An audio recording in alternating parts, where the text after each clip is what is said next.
It's just a coffin. Yeah, right. And the Earth is flat. In a few moments, you will have an experience which will seem completely real.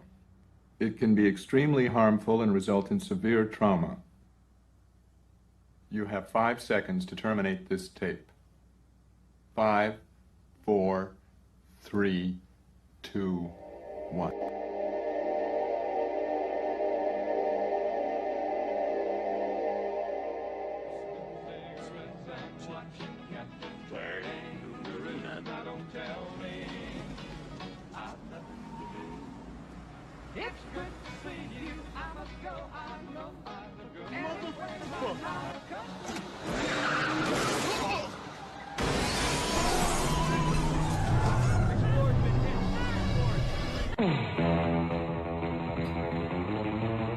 Flat Earth expert Mark Sargent thinks the moon landing was a hoax. Technically, the moon itself is a hoax. Right, but betting with Sportsbet's new iPhone app? I could do this standing on my head. Thanks, Gravity. Sportsbet's new iPhone app. It's Hold on. foolproof. I know how we're different. Do you believe the Earth is flat? I know it's flat. I walk on it. Holy Do you think the Earth is flat, Snoop? What do you think? It's a flat world after all. Smoke weed every day.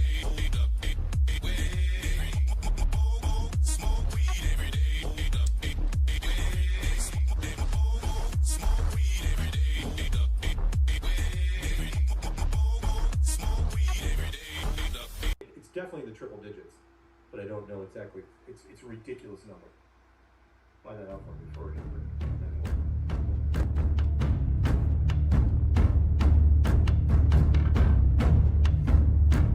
fancy, huh? It's like a real show.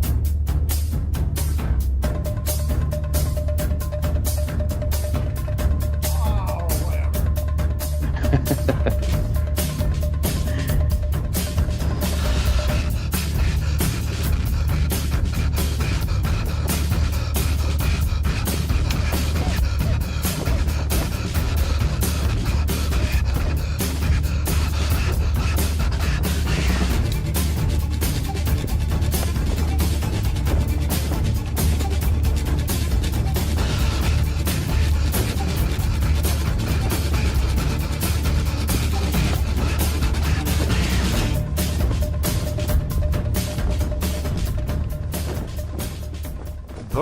Broadcasting straight to you from a large spaceship, currently at war with mainstream science. Meanwhile, the Peanut Gallery has been waiting for the event, but it's the same as wanting McRib to be available year-round. Sometimes dreams don't come true.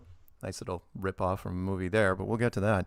Welcome to Strange World, where the truth is often stranger in fiction. I'm your host, Mark Sargent, the creator of Flat Earth Clues, which propose that all of us are living inside a Truman Show enclosed structure thousands of miles wide. Just Google Flat Earth Mark. If you can't find it, well, you're just not very good at the internet. Currently, the show is on Tuesday nights, 7 Pacific, 10 Eastern. And yes, Caroline, if it is not September 3rd, 2024, then you are listening to a rerun. Don't forget the show can be found on BitChute and Brighteon, Rockfin, and Rumble. YouTube is not the end of Flat Earth. It is only the beginning. Quote of the day goes exactly like this movie I just watched. This is from Deadpool. I'm going to give it to you ahead of time. Ready? Birthdays. Every spin around the moon is a new adventure indeed. His sidekick says, "Son, dumbass," to where Deadpool responds, "Okay, round earther." Yeah, you know what? Ryan Reynolds may be in the closet with Flat Earth. Woo! Deadpool is not. Deadpool's a flat earther. My co-host, in the upper left, the perfect Patricia Steere, and in the upper right, the delightful DJ Curious. Hi, guys. Hello. What's up, Mark? How are you? Oh, I'm just thrilled to be here another Tuesday with you fine people, including the people in the audience, the people in the chat room, and, of course, Peanut Gallery smoking his Pall Mall Reds. Not that I endorse smoking over there in the corner, over in a whole different screen. We put him in like a box way over there. Because I don't want the smoke to come over here. Because there you go. That's why the perfume smell is good. That's why we put his screen way over there so it doesn't waft into Patricia's screen. That's how technology works. And later, Yes, I'm gonna fax both of you a burrito. I am hungry, so. Hey, sometimes it's hard to find Flat Earth friends, but there is an easy way to find cool people like yourself and solid info about our stationary horizontal level plane. The solution is simple. It's the Flat Earth Sun, Moon, and Zodiac Clock app. Watch the feature video every day for 2 weeks and see what happens. This will be the best $2.99 you've ever spent. Oh, so sleepy. And because it's 10 p.m. on the East Coast, it's time to say goodnight to one of our listeners, Paige. She just put on her ricochet rabbit pajamas, got a cup of cocoa with exactly 6 tiny marshmallows, and will probably listen to the playback in the morning. Good night, Paige. And you notice, by the way, that we finally gave away the secret Dave Weiss cam in the beginning? Yeah. Nice. Yeah. They don't know. Can I say hi to some people in the chat? Yeah, go ahead. Because why not? Hello to Nicola Motors and Woke Doctor, Flat Earth Daily, Edward Messenger, Lowry, Digital Death 187, Ajax, Arwin, hey Arwin, Zulu One in the house, Tom Buddhas, and let me give just a few more hellos. Sometimes hellos are boring if you're just listening to the show, but if you're here live, it's nice to be called out, and it's nice to call you out. I'll call you out on your beep. No. Half Tater, hello. Abraham Clark, hello. Kim Jong-un is also in our chat, which is pretty amazing, actually. That is amazing. And Gregory May, hello. And Sue Finelli, Quaalude Charlie, and everyone else who I didn't see. Hi to you, too. Nice. Flat Earther Eric, and then the chat was shouting out to Peanut. So, hey, chat. I'll do it for you. Peanut, they love you. Yes, they do. Also, shout-outs to Flat Earther Stephen Carpenter of the Deftones. Support the Flat Earth cause. Get the coolest hoodies ever. Go to the strong.family, won't you? Pick up some merch. He's a cool dude. Also, shout-out to Zulu One, longtime listener of the show, for doing a simulcast stream on his channel, and I'm pretty sure he did it this week. I know that because he asked for the thumbnail beforehand, because he takes my thumb, which is actually made by Life Matrix. Shout-out to Life Matrix. And who did all the logos. He does all the logos for us. And Zulu will mess with that. I don't know what he usually puts other people's heads. So I don't know whose head Deadpool's going to have it. By the way, quick little shout out to Ryan Reynolds. I watched the Deadpool movie, and even though Peanut kept saying, you got to see it, and it's like, fine, I'll freaking see it. And I saw it, and that quote, which was verbatim, I had to watch it a couple times. In fact, I found somebody that had the clip on YouTube, and I put it in one of my playlists. It's brilliant. Again, it wasn't just, think about this, and I've said it many, many times. All publicity has its merit and its value. And in this case, it's going to be the biggest movie of the year, no question. It's going to be the Barbie of last year. It's already made $1 billion. It's no doubt going to be Hollywood's in trouble anyway, but it's going to be the biggest movie of the year, money making. And the amount of people and it was a scene in the beginning of the show before people got bored or tired, and during his birthday, and it was a dead stop afterwards. It wasn't just the delivery of that line. There wasn't a lot of dead air in that show. He stopped it after he said round earther and let at least 2 seconds go with dead air. And it was perfect to drive the point home and made sure nobody responded. The whole crowd around him, 10 people, said nothing. It's brilliant. Absolutely freaking brilliant. So I think we should capture what he said and use it ourselves in daily conversation if we bring up Flat Earth and somebody makes a disparaging remark. You know how people say things like, Flat Earth, you're stupid. Why don't we say, okay, round earther? Yeah, you know what? Maybe from now on, we should try to do it. Maybe Ryan was trying to say something there. I mean, he is upwards now going to be, he's climbing the ranks of my favorite Canadian ever. Not just because he lived...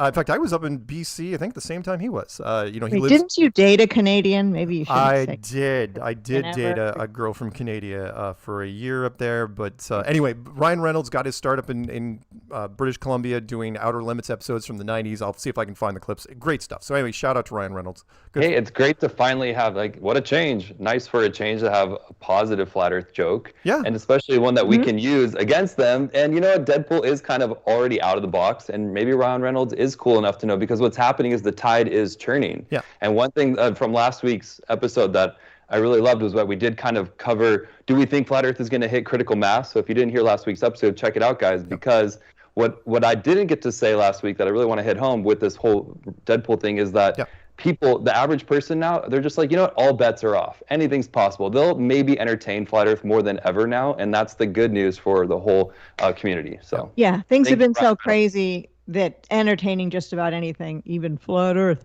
is a possibility. Absolutely. Yeah. Which is why I've been telling people, like, if you have a Flat Earth project to be made, I know I have criticized Origins Untold a few times, but look, they finished the project and it made it onto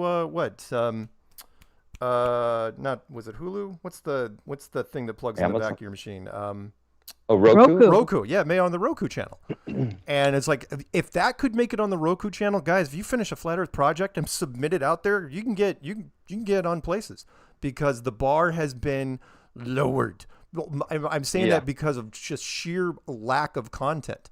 The stuff that gets recommended to me on streaming services nowadays is like you wouldn't have dared recommend it to me 5 years ago. Anyway, and everything's a rehash and a redone thing. Yep. So. Yeah, they're only banking on established franchises. And again, happy that Ryan finished because there's no such thing as creativity anymore. No, there in isn't. some ways. Not really. But hey, if you're feeling lonely out there, then look around you. There's more Flat Earthers are in the closet, and so don't feel like you're so alone. This community is growing. That's the good news. Yeah, yeah. No, You're so positive, DJ. It's a curse. No one's gonna stop us. Real quick, let's do meetups, and then I've got one mailbag thing that is actually Flat Earth related. Thank you, by the way, Carlos. We'll talk about that in a second. Meetups, Flat Earth Meetup, Alberta, Canada. I'm sorry, Canada. September 8th. That promo's on my channel. Flat Earth Meetup, Atlantic City, New Jersey. That's September 13th. I'm pretty sure Zulu One and Alex Lowry is going to be going to that. Flattoberfest, Spartanburg, South Carolina, September 27th through the 29th. You can go to flatearthfestivals.com. DJ Curious, from what I understand, he's going to be representing Strange World at this event. Is that true? That is true, Mark. I just booked accommodations, got my flight, and bought my ticket. So, hey, I'm looking forward to seeing you there. If you're on the fence, don't be. Come. Let's have a good time. Right on. Right on. Also, there's going to be a meetup down the road, October 12th, Kansas. Well, I'll mention everything beforehand. If you guys want me to do a meetup promo on my channel, all you have to do is email me, say where and when. Give me contact information. I will put that promo up, and then after it's done, I will delete it, because if I didn't delete the people's like, why did you delete the Flat Earth meetups? Because we've had way too many over the years. My channel. People could get confused. It's the wrong date, right? And the wrong one, and whatever. I mean, there's some of these that do every month. Some of these meetups, they've done a lot of these, especially like the ones that have been happening over in the UK, for example. You don't want to do the wrong one. Also, okay, so real quick, mailbag. I got finally. Oh, this is significant, by the way. This is a Flattoberfest 2023. Nice. This is Carlos. Oh, the last one. Friend, long time. Oh no, friend. That's 2023. No, that's 2023. This was sent, by our good friend in Vegas who sends me all sorts of stuff. And so, yes, I got all the packages. Thank you. The only one I'm going to show, of course, is this. Why is this significant? Because I was emceeing the show. And because I emceed the show, I wasn't even emceeing for, 4 hours. I get to the front and all the XLs of this shirt were sold out. So he sent me his XL shirt. Thank you, thank you. And oh my gosh, that's so nice. I know, very the very literal nice. shoot off his back. Yes, so oh my God, watched it. adding to the collection, and the people that were there: me, Dave Murphy, Mark Devlin, Jason Lindgren, Ben Balderson, Amanda Volmer, Austin Witzig, Greg Reese, Jaron Campanella, Chief Crow and the Flat Earth Worms, Chad Davis. Yeah, very very cool. So thank you for that. Appreciate it. Oh, that's so cool. I wish I would have got that shirt. I think I was a year ago. It's crazy how much has changed, guys, because last year I was afraid to even wear that shirt. Wait, you didn't get yours from admissions when you signed in? I don't think so. I really don't. Yeah, you're not really. I don't see you as a t-shirt kind of guy, though. But I won the lab coat. Yes, you did. You walked away with a very special thing, which was the lab coat, which makes you more intelligent just for owning it, just for holding it. You don't even have to wear it. By the way, real, I want to get this out there real fast before Paige and David go to bed. Next week, September 10th, on Strange World, we will be bringing in live for you here David Weiss, the hardest working man in Flat Earth currently, doing all sorts of interviews. I mean, he's up in the four figures, probably 1,500, 1,600 interviews at this point.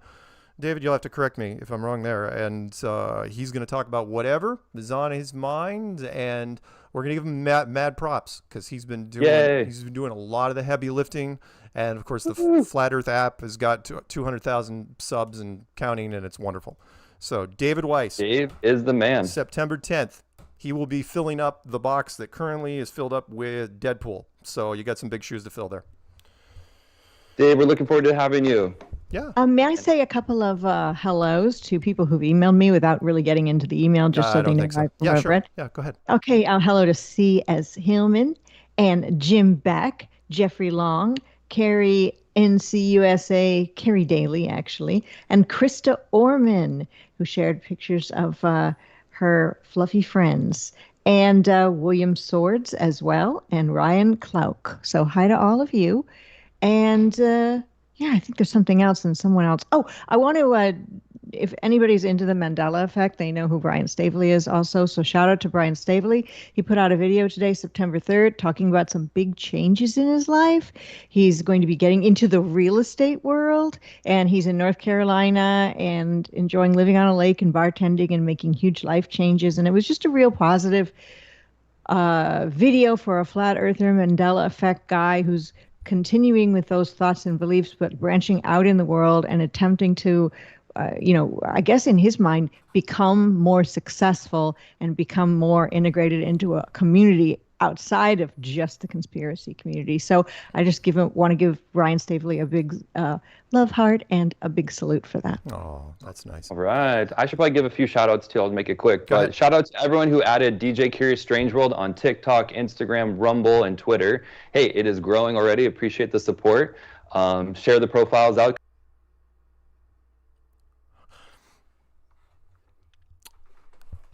And oh, no worries at all. I'm going to play that in just a second. But first, I want to give, I'm going to give an anti-shout-out. I'm not going to call it something super negative, but it's an anti-shout-out to YouTube for taking down one of my back catalogs. They took down Strange World 96 for medical misinformation.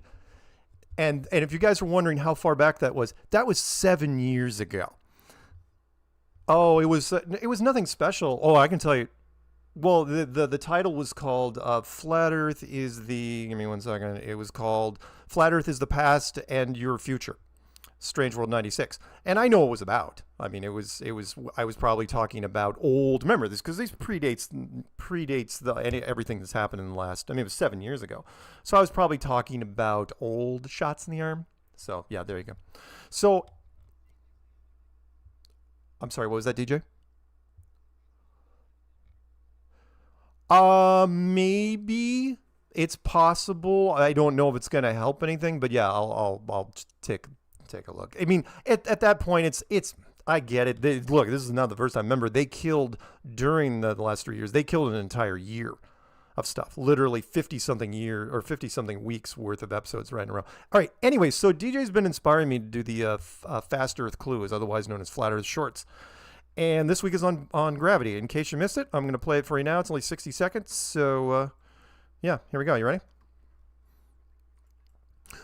So my flat earth friends message me and say, Mark, you got to do a video on gravity. I said, yeah, sure. Let's start with some fun facts. Every scientist that the media cares about, and by that I mean these three chuckleheads, not him, never him, will boil it down to this. They can't tell you what gravity is, only when it does. Oh, sure, they can measure how fast something falls, but it can't be created in a lab. Simple, right? No, because right now you're thinking magnets. It's not magnets, but it does sort of act like magnets. So a quick definition would be this. Gravity is an unknown molecular force that pulls things down. Mark, that's magnets. Find some sort of giant invisible magnet that affects everything. Look into electrostatics. Can't be replicated, can't be detected. Every story you've recently heard about gravity waves being found in space is just desperate nerds looking to renew their funding. Want to give scientists a headache? Talk about the vacuum of space. Where does it begin? What happens there? You don't know. Again, if you have a vacuum chamber above you, hit the valve, everything equalizes. But outside, the ultimate vacuum chamber of space doesn't grab all the air and we stop breathing? Vacuum beats gravity every time. So if gravity isn't keeping us alive, what is it? It's an enclosed system. It's pressurized. It's flat. Do your own research. Or don't. Whatever. I'm done. There you go. So, well, I am. Thank you, and I am going to be doing next week will be called Moon, and then the week after that, it's going to be called Science. And that one, I'd go Moon then Sun, but I'm gonna put a break between Moon and Sun. I'm gonna do one called Science, where I point out where science got things wrong. No, it's going to be more funny than anything, but it's a real rapid fire. You've heard me do it in interviews about all the time science was absolutely sure this idea was going to be a great idea, and it was horribly, horribly wrong. So, yeah, there's... Well, I don't think, well, okay, one, I did that deliberately, but two, what's interesting was, I'm sure that was just his head that was photoshopped on somebody else's shoulders, pretty sure anyway. But the fact that somebody else did it before me was awesome.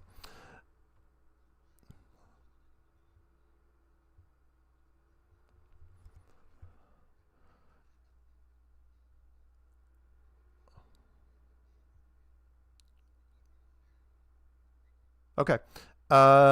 Peanuts. Well, no. Well, no. It wasn't that. No, you got to remember that Peanut's sending me messages, and for whatever reason, Peanut says the audio. Should I turn their mics on separately and see what happens, Peanut? What do you think? Turn on. Turbo bridge. Oh, turbo bridge dropped. Oh. So he's trying to add turbo bridge into the system. So sorry. Yeah, crap. Okay, we're gonna turn it on. It's the second, we're gonna give Peanut a second to see if he can get it, cause they go through turbo bridge. Yeah, sorry about that. Because of we pipe you guys through the phone lines. So what we're gonna do is I'm gonna see if Peanut can get turbo bridge back up, and if he can't, all I have to do is, you know what? I can turn on their mics separately, and we can just do it. Unless Peanut says otherwise. You know what? Let's turn them on. Let's do it. Let's see what happens. Once Turbo Bridge comes up, it's going to be a wicked echo, though, if we do this. So that's fine. Okay, we're going to turn on DJ, and we're going to turn on Patricia. Okay, go ahead and talk now. You guys, both of you, either one. Hello. That's Patricia Steere here. Again, you'll know in the chat room once Turbo Bridge comes back, they'll probably say brutal echo. Am I on Gregory May or Kim Jong or Singe Man? This would be the agency, by the way, messing with us.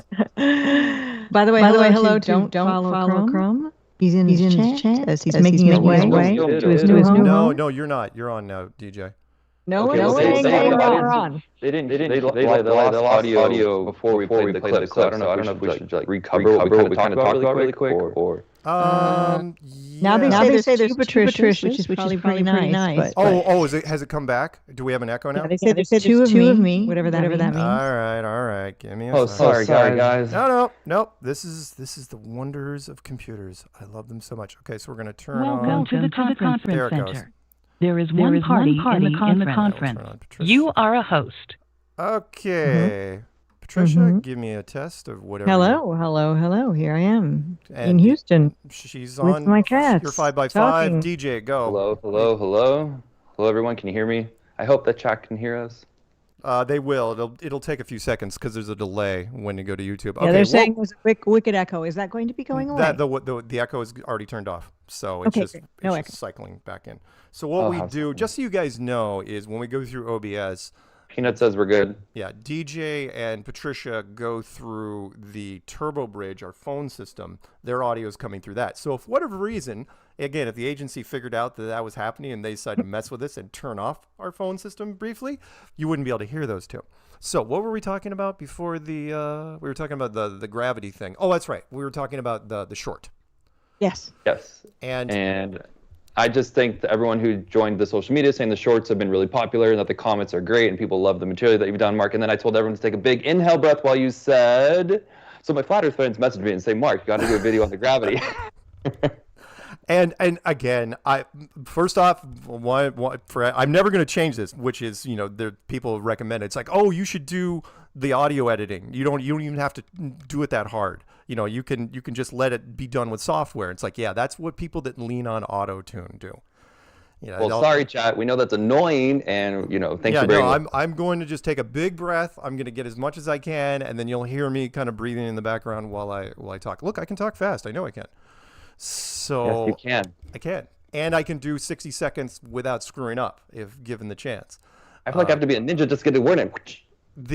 Somebody reminded me, Patricia's old enough, and so is Peanut, old enough to remember the old Micro Machine commercials. They hired one of the world record speed readers that could read really talk, and to where, again, during the 80s you could do this, and it was hard to follow the commercial, but it was awesome. But nowadays they do it just with software. So anyway, I'm glad you guys are enjoying it. Again, next week will be Moon. which I'm going to have fun with because there's so many weird things about the moon. It's just going to be a lot of unpacking. And then the week after that will be science. So all right. There you go. Yeah, that's good. What time we got? 7:22. I think we could probably start on headlines. What do you think? Yeah, since we completely spaced on them last week. And by the way, I'd like to, yes, please, thank you. And I shouldn't say spaced on them. No, we were having such a good time that DJ reminded us early, and then later, by the time the show ended, and I'm not kidding, guys, the three of us were talking, the show had ended, and 20 minutes after, Patricia was already in bed, and DJ and I were talking afterwards. It's like, and all of a sudden, just dawned on me. It's like, oh my God, we forgot headlines. That wasn't done deliberately. That was completely accidental. So. We just I think it worked out. It did. It was the first show with all three of us together, and we were really just visiting and revisiting Flat Earth war stories. Right. So we just kind of got caught up. Are you kidding me? It was so exciting for me, who's already just been a fan of the show and a fan of you guys, to hear how your first conference went. So if you didn't hear last week's episode, I loved it. It was a great conversation, and I still have more questions from your guys, but we'll get to that after the headlines. Yeah. Okay, so we're going to see if we can punch through these until the midway point. I think, Peanut, keep an eye on time. Okay, we're going to start with the obvious one. This is from TMZ, the greatest journalists in the world. Stranded NASA astronaut. Houston, we have another problem. Report of eerie sound coming from Boeing's Starliner. And thank you for everyone that sent me this headline. Yes, those are the two astronauts that were going to be there for, a weekend stay, and now they're going to stay past Christmas. Just imagine being stuck anywhere with either one of them. No. Yeah. Well, you mean at an Air Force base, sitting on lounge chairs? Exactly. Yeah. She's getting a manicure and pedicure, and maybe he is too now as we speak. It's. I mean, they're having cocktails. I hope they're at a tropical destination. Those lying, you know what? It's just so sick. But I doubt they're in pain. They're like. But this is just a space hype story. That's all it is, which is, in fact, it reminds me, thank you for bringing it up earlier, it kind of reminds me of the eerie, weird sounds of that sub, that for the billionaires sub, that all of a sudden was hearing this creaking sound, then we never heard from them again. I don't think this is going to turn into a tragedy, because they never have tragedies with astronauts. Well, they used to. Well, they used to. They don't anymore. And by the way, think about that sub story. Was that whole thing just fake? No, I believe it. I believe the sub story, because you've seen it. Billionaires get bored easily, and they just do dumb things. I mean, come on. The difference. What's the difference between these guys and what James Cameron's done with the subs? Remember, you can go down underwater in a sub. You can't go into space. So okay. I'll. All right. Does the submarine have to point its nose down, like it's the same way a plane would have to if it's a ball? Yeah. Subs, in fact, I've had several sub guys say the firing solutions for torpedoes don't take into account a curvature. It's like, there's no difference down there. It's just the medium, water versus air. You're still, the torpedoes have to maintain a certain level. So guys, subs have to. That's a good flat Earth proof right there, because if the Earth is a ball and the land would be being pulled to the center, that underneath at the bottom of the ball, the ocean, submarines would have to dive to keep up with the curvature. And is that ever happening? Are subs ever coming up upside down? No. So, something to think about. There you go. But also, subs have a machine shop. I don't know if they called it a machine shop on them, where they produce things to fix things, because all the stuff that needs to be fixed in a sub is primarily on the inside. Yep. But they made the fake ISS, the vision that they put in our minds anyway, where all the stuff that they need to fix is on the outside, but they don't have a machine shop where they make anything on the fake ISS. Right. So it's just more things that make it completely unbelievable. Yeah. And do submarines ever do flips underwater? I know this was a dumb question, but hello, I'm here. So Mark? I do not know. Peanut says no. He's our military expert. Okay, see, never thought of it. We're going to skip past the Boeing Starliner thing. We just know that they're going to be up there past Christmas.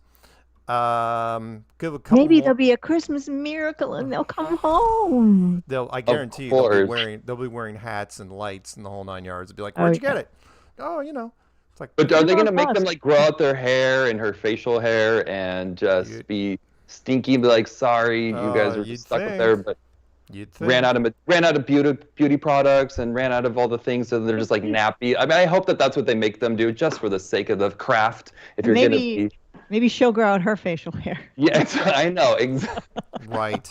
So rude. But Sunita, come on. Either come out and debunk this or, come to this side, because how does that feel to be lying if you are? Like, it doesn't feel good. No, right. No, it's again, you guys have heard me say it many times, which is that it is straight up stagecraft, which is you gloss over the stuff. You don't even bring it up, out of sight, out of mind, which is like, again, life support. How much life support? Really, those two people, they can just stay for months and months? You got all the supplies you need for them. The oxygen's not going to be tapped out. The nitrogen system, all the pressures, no one. All the waste. Where's all the waste going? Is it? Yeah, ew, come on. When's the last time somebody seriously, trolls, find me a video where they open up a cupboard and show you all the food, right? Right. Yeah, it's like, or all the water they should be using. And or toilet paper. Yeah, it's like, oh no, they'll just stay here. Exactly. You run out of toilet paper first, and then you're stuck up there trying to get creative. It's worse than an Apollo 13 situation. I'd rather lose air than run out of like products. So come on, Sunita and the other guy, you better come out looking haggard or something's up. We want to welcome personally the Strange World team, any and all astronauts of any age, to our side. Yes. You can just come to our side, tell us that you've had enough of lying, and we will welcome you with open arms.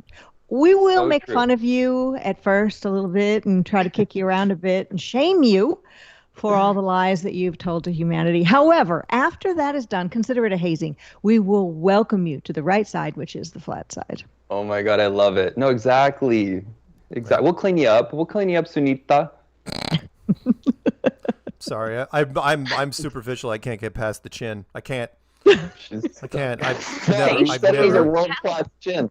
I mean, Mark, that is you said it was a world-class chin, and I almost cried laughing. I feel terrible, but come on. Well, I mean, no, seriously. You talk to anyone in the Hollywood industry, and you say, it's like, oh God, I'd have to spend like 4 hours with prosthetics to create that chin. They'd have to sit in the chair. It's like Halloween's coming up. Her chance to shine. Oh my God! No, I just don't. The flat Earth makeover. Sunita, you need a flat Earth makeover, please. Dusty DJ is here for you. All right. Okay, we got a couple more ridiculous space stories. Of course, this one's from livescience.com, so you absolutely know it's true. Which is NASA discovers a planet-wide electric field around Earth that's shooting bits of our atmosphere into space. Okay, NASA scientists have discovered a planet-wide electric field, confirming a 60-year-old hypothesis. 60 years. What happened 60 years ago? Oh, right, Apollo. Okay. Studying the field could yield some vital information about how our planet's atmosphere has evolved. Okay, and there's a shot, not real. Supposedly photographed by Expedition 13. Sure. On the ISS. Yeah, sure. Whatever. No, I don't understand this one. Help me. NASA discovers planet-wide electrical field around the Earth that's shooting bits of atmosphere into space. What does that mean exactly? Literally nothing.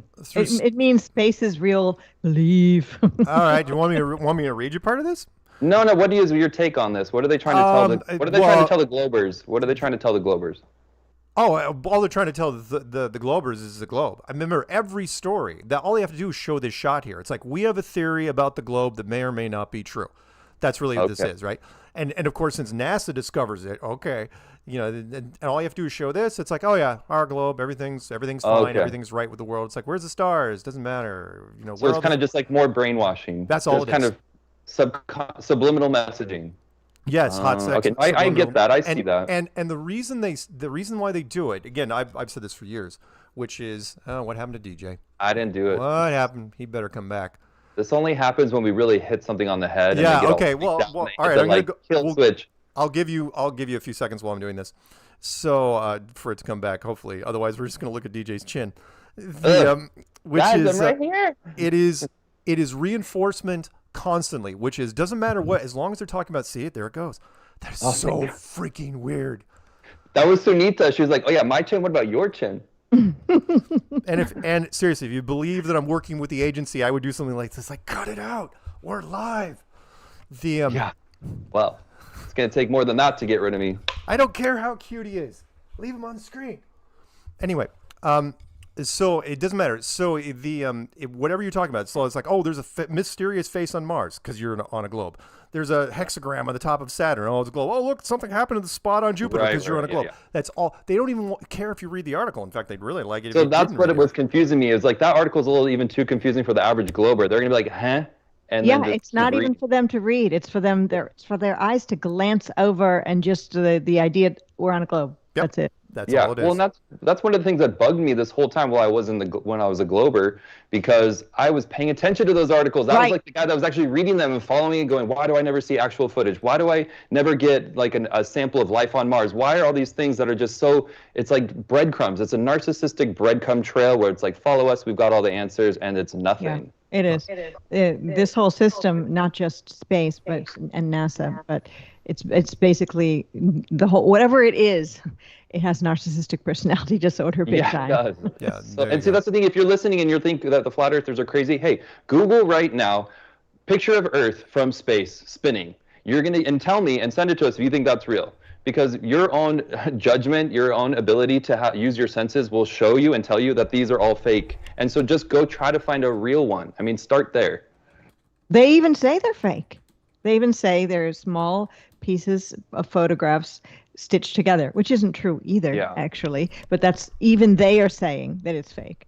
So crazy. And I loved space. So I paid attention. I was that nerd. And now I'm just, but that's why it felt so good to get the flat side, because you're like, oh my God, actual evidence, actual images of the Earth, actual things that make sense. My senses are correct. It's in alignment with scripture. It was like boom, boom, boom, boom, boom. It was an amazing feeling. Yeah. And really? Everyone is nicer over here. We're not lying on purpose. No. At least I will say this. We could be mistaken about some of the things, but we're not lying on purpose, unlike their side. They're mistaken and lying. We're not choosing to believe something that there isn't scientific evidence for. There is scientific evidence for this. That's the problem with a lot of people, and why they don't want to look at it. In fact, it's so scary for some people because of their brainwashing and conditioning that when they start to look into it and they hear the flat sides, they immediately think that it's just lies and that everything's a lie, and they literally have to pull the plug from the TV to stop hearing this truth, because it jolts them to their core. Of like, could this be? And if it was, then it means the deception was insane, far beyond what any average human would expect, because our nature is a lot more good than that. So, boom. Yep. I'm with you, man. All right. So real quick, I wanted to ask both of you, have you heard, I'm sure one of you has it. Have either of you heard or used or have a Telegram account? I did for a little while with crypto, but I never used it, so I just deleted it. All right. DJ? Yes, I was on Telegram a lot during the COVID lockdown because that's where I was actually finding information that I was getting deleted everywhere else. And Telegram was like my only connection back to what could be the truth for me, where I was getting just another perspective. Yep. And that's literally helped me, learn more about all the things that make decisions for myself that I'm glad that I did. So Telegram. Huge during that time. The reason why, and it's in the title, the title, of course, is called Gravity, Telegram, and Deadpool. Hopefully, I'm pretty sure everybody caught the Gravity clip. I don't think that was muted out because I was going through a different channel. I think that was fine. So if you guys don't know what Telegram Messenger is, you can look it up on Wiki to know for sure. But it was started by Nikola and Pavel Durov. It's got like 1 billion users on it right now, between 900 million and 1 billion users. And it is a massive, massive service. In fact, the majority stake of the users are in India, of all things. And it's registered as a company in the British Virgin Islands. It's an LLC in Dubai. It does not disclose where it rents offices or which legal entities it uses to rent them, citing the need to shelter the team from unnecessary influence and protect users from governmental data requests. Okay, why is this important? If you're wondering, it's like, wow, these guys seem to got it all together. It's like they started up this massive social media platform and then they wanted to hide it from the world powers. So, what do you think happened to these guys?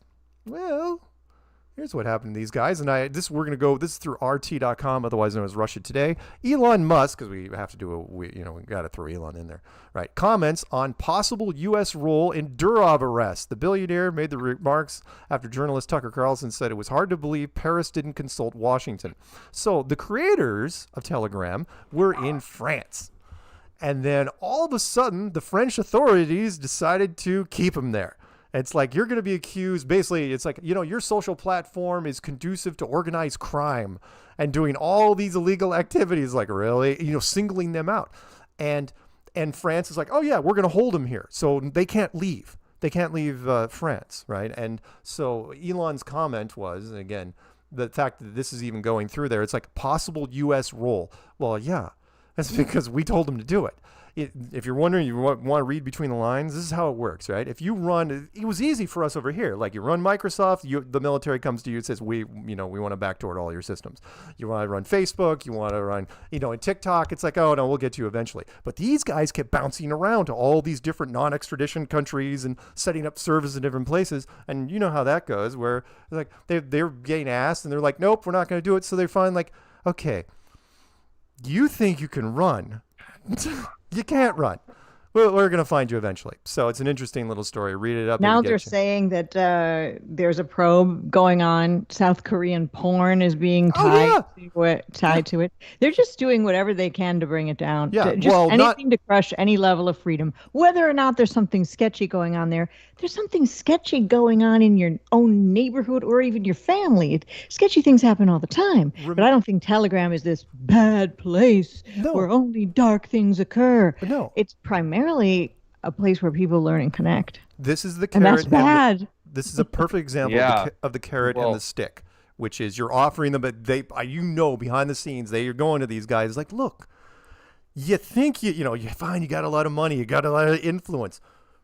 We're the powers that be. What do you think you're going to be able to do? Exactly. And so we're going to make, like Patricia was saying. Crazy. That's dark, right? I mean, that makes me feel a little bit nervous because I expect them, and a lot of people have the suspicion that our free speech really is being encroached upon more and more and more, no matter even if you are flat earther or not. The globe side, they feel it now too, and they've seen it. If you've been paying attention just to how information has been spread and how they're manipulating our opinions in every which way, and more people are waking up to that. So it's in step with that. So what do you think is going to happen? Is Telegram going to go down? Oh no. I think eventually they'll cave in, like most guys do. There'll be a realistic. We've seen it in different fictional things over the years where they sit them down. It's like, look, where do you think you're gonna do? You can't just keep running from place to place. They're gonna go to them and say there's no such thing. Again, I'm not trying to be bleak or dark here. I'm just saying the internet was built on the backbone of the United States military. That's how it started out, as a giant bulletin board system that just added graphics. It's like, why don't we have the civilians get into it? The fact, there was a wonderful story, if you want to look up the theory behind it before, what was it called? LifeLog. That's what it was called. Look up something called LifeLog. The United States government tried to sign everybody up some years ago to something called LifeLog. They couldn't get it done. And then magically, just a few months later, something came out that the military had nothing to do with, called Facebook. Right. MySpace, then Facebook. MySpace. Wasn't Facebook called something else first? Face something. Well, it was somebody called in the chat will know. It was called the Facebook. The Facebook. And you know who was the guy that came up, that shortened that name, was the creator of Napster. Well, interesting. Who was played by Justin Timberlake in the movie. Oh, right.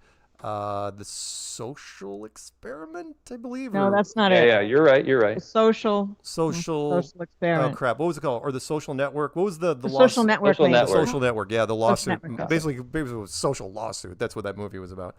Everybody's suing. It's like, wait, it's a gold mine. Everybody get lawyers. Yeah.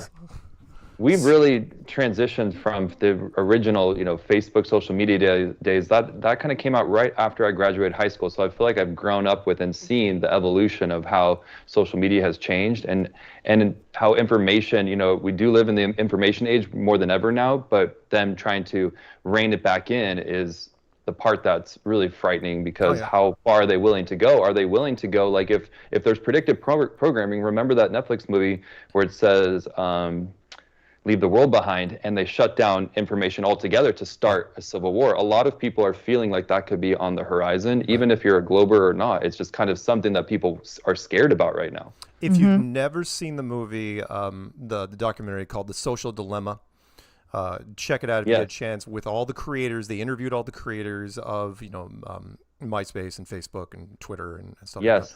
And it kind of felt, because they were all apologizing. for what was going on. And it kind of reminded me of even though I wasn't alive when it came out, was the Eisenhower military-industrial complex speech, where Eisenhower, during his closing address, when he was like, I'm out of here, he was going, watch out for the military, basically telling people, it's like, look, I helped create something, might get out of hand. And that's what these guys were saying. It's like social media has become this all-encompassing. They're basically calling it a Frankenstein monster. That's what ended up happening though after Eisenhower. Then that could be like programming or just kind of history repeating itself in the modern era. The comment was lost for a while because it's like nobody knew what he was talking about. Because remember, he invented the basically the thing. If you guys don't know exactly, just a quick refresher: military-industrial complex is the union between physical contractors like Boeing and Lockheed Martin and Raytheon, the military who uses these weapons, and the politicians which authorize the wars. And basically, once all three groups become locked in, they sync up, where it's like, wait a minute, we can get a 30% return on investment if we start wars. Oh yeah, let's start some wars. And then the whole thing just starts spinning up like a turbine. And that didn't exist before Eisenhower was in office. It was after World War II. All of a sudden, all these groups started being like, "Hey, can we get like a symbiotic thing going on there?" So that's what it is. Anyway, sorry, we're kind of off track. Let's go to. Well, I was trying to think about what could happen in the future. Then, if this goes, what direction do you see it going, Mark? And then, what's the consequences? What? Because with social dilemma, with social media. Well, just are they setting us up? Are they kind of trying to make people think that like, hey, we shouldn't have that much free speech? Yeah, and it's kind of just and also don't go to alternative sources. They're dangerous. They're dark. They're bad. Only use trusted sources, which is the programming sources. Yes. So that's what's dark about this, is just people don't want to believe that there could be that much deception and manipulation fed to us. But it seems to be true. I mean, well, look, they hid the shape of the Earth from us. They did. I know that's why we're here going. Yeah. We'll question everything. Nothing's beneath us now. I mean, we're at the flat Earth is at the very bottom in everyone's mind of like conspiracies meant to make other conspiracies look stupid. And it's like, no, you just haven't looked into what flat Earth is saying, nor do you understand it correctly, because the hit campaign against it has been your whole life. Right. So exactly. Look at the bigger overarching theme when it comes to the social stuff is we've gotten people so used to jumping for the convenience first. Is what is being offered to them, is it convenient, and does that convenience override personal freedoms and it's like curb your opinions type stuff, to where now it's like, oh no, again, the running joke, which is if you went to Germany, if you time traveled back to Germany and showed them like social media, the running joke is like, wait a minute, you're telling me that people not only are willing to voluntarily put their personal information online everywhere, right? But they jump at the chance and they post stuff we don't even ask for. They post everything, about everything, just because that's the new clout, that's the new status, hence, watch Fake Famous, wonderful documentary, which has shown not necessarily DJ's generation, but Gen Z and Gen Alpha, that the only thing is worth more than money is social credibility, which is just like how what is your presentation online? How good do you look online? Unless you're a flat earther. It's like social credibility. There you go. Peanuts quote, an old quote from Ben Franklin: "Those who would give up essential liberty to purchase a little temporary safety deserve neither liberty nor safety." Yeah, and that's never changed. That's a 200-year-old quote. And people are easy, again, we've given them social media. Yes. Does it have a lot of benefits and gets people connected? Sure. But now, like a lot of things, we haven't reeled it back in. So, I mean, they're letting this one go to where, social media can be used all sorts of fun different ways. And again, we're going to find out with the election coming up. Go ahead. Cell phones too. I mean, they have a lot of great benefits, but they are a trap.